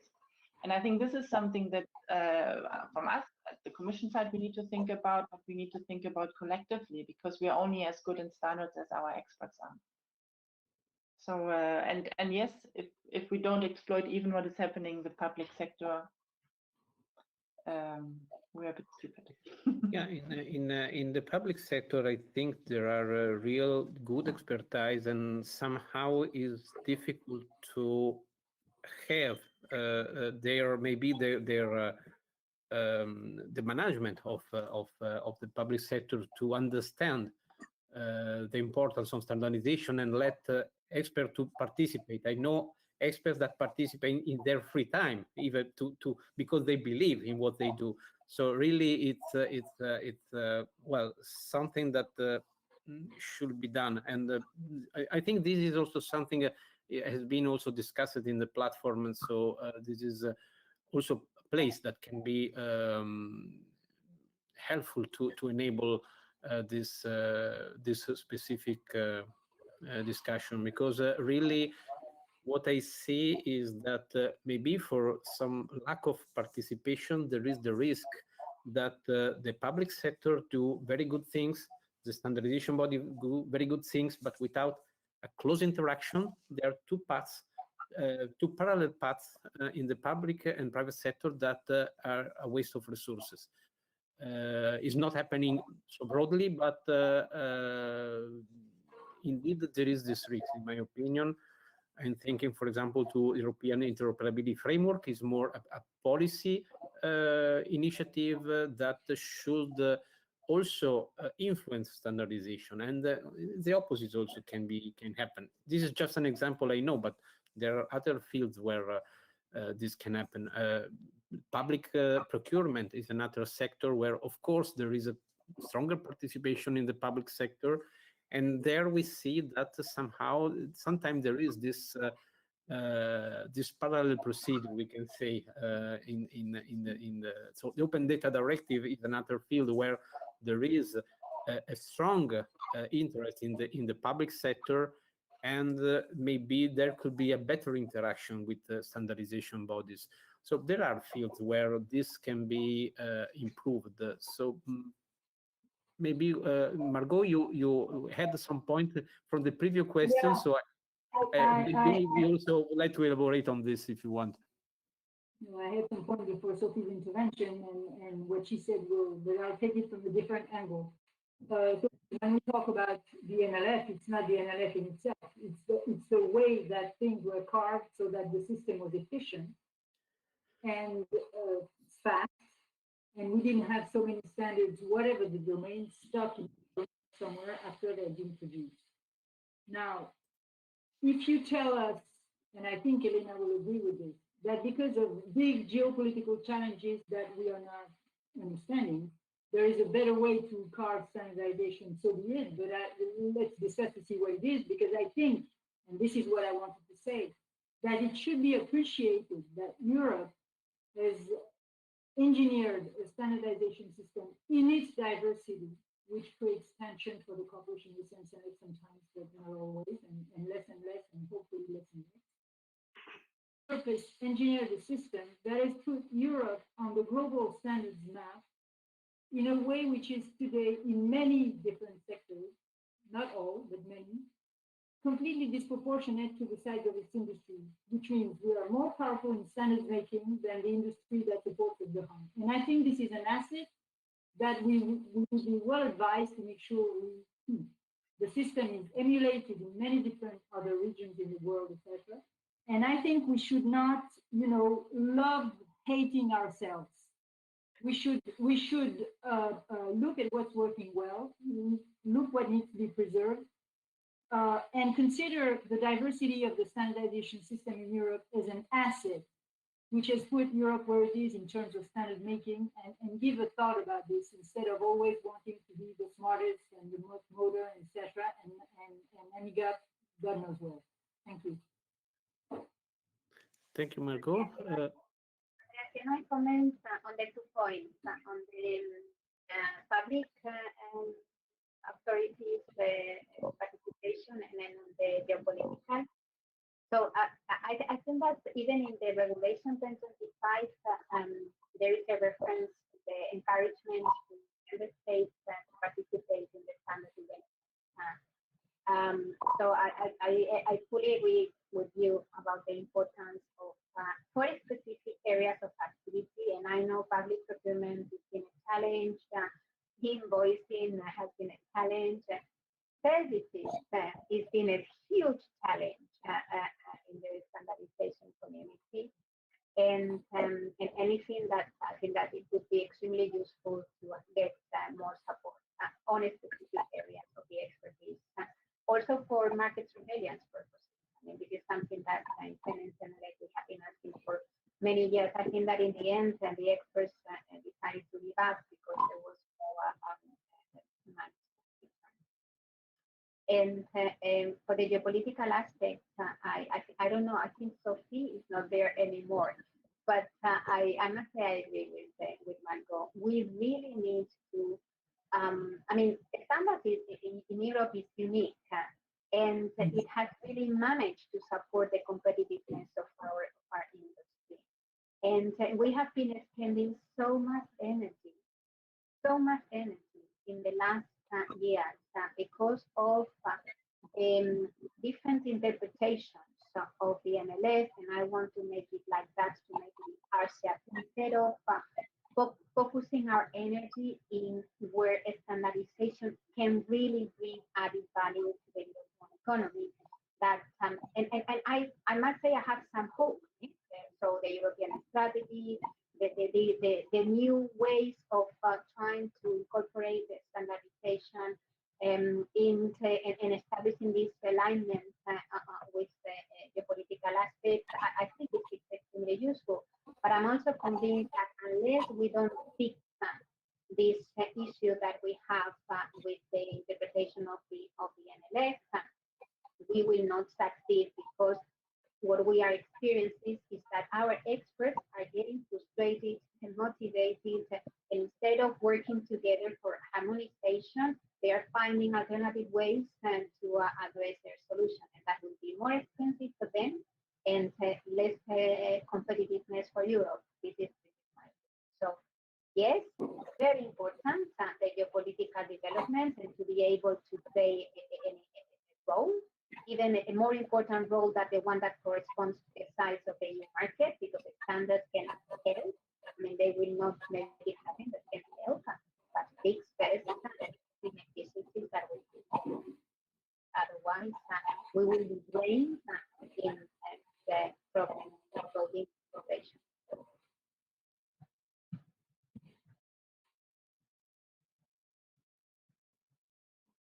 Andrea, I think you are speaking, but you seem to be muted.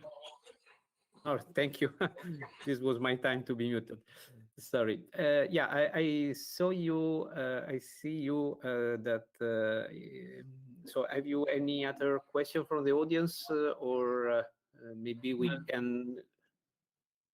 I don't have other questions from the audience, and I leave it to you. But I have the impression that we had quite a long discussion, and that we have taken and answered all the questions we received so far. So unless there is any final request from any of you, I could take the difficult task to draw some conclusions from the two panels, and I'll try to be, as neutral as possible in doing so. So with that, I'd like to essentially conclude this 2021 forum, thanking everyone for their participation, the first and the second panel. Some things that I would like to retain, where I think there is some agreement or maybe some disagreement out of our discussion. Number one, I think there is quite a broad acknowledgement and agreement that technologies have a big role to play in helping to solve a very wide range of issues, firstly environmental issues, but also, why not, societal issues. And on that, I think there is quite some agreement, and I'm happy that we are on the same page. On the same line, we heard about the importance of what has been called the lingua franca, so how standards could should allow the flow of data among the different devices, among the sectors, to really make a data economy possible, because that is the opportunity that we should take as Europe at this point in time. Another very important element, which I think was highlighted, is that SMEs are not just there as the weak economic part, but they can be those, and they are often those that have the innovative solutions. I'm very glad that we got this intervention in the first panel, because it was very to the point, and they can solve with technology issues that are from other sectors, and issues that are even regulatory. We heard that loud and clear, and which also is being repeated here with the fact that we need to work more in cross-fertilizing the ecosystems. We cannot work in silos, okay? And so I think there was quite some convergence in this point. Also, it was said we should not reinvent the wheel, and therefore, again, the role of standards is important to solve existing technological issues. Perhaps it was said in the first panel, it is important to reinforce even more the open source developments, because they are those who can make the implementation of standardized technologies possible and easy to implement in SMEs, by also solving a wide range of societal and environmental problems. Last but not least, I think we have a need at this point in time for an additional, let me say, intervention from the public sector to collaborate more closely with the standardization, as to try to solve together strategic geopolitical issues for the good of Europe. There is slightly some disagreement on the role of NLF, and there is probably a need for more dialogue on that.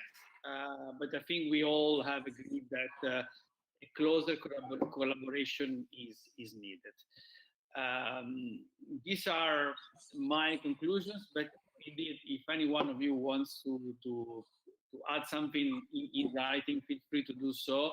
We will publish all the documents from the event, in particular the video of the panels is already online on our YouTube channel, and we will publish a summary of the article of the event with our conclusions. In the coming days, all of you have time to submit additional contributions if you want to do so. Thank you very much, and wish all of you a good continuation, and looking forward to see you soon, hopefully in person. Indeed. Thank you, Sebastiano.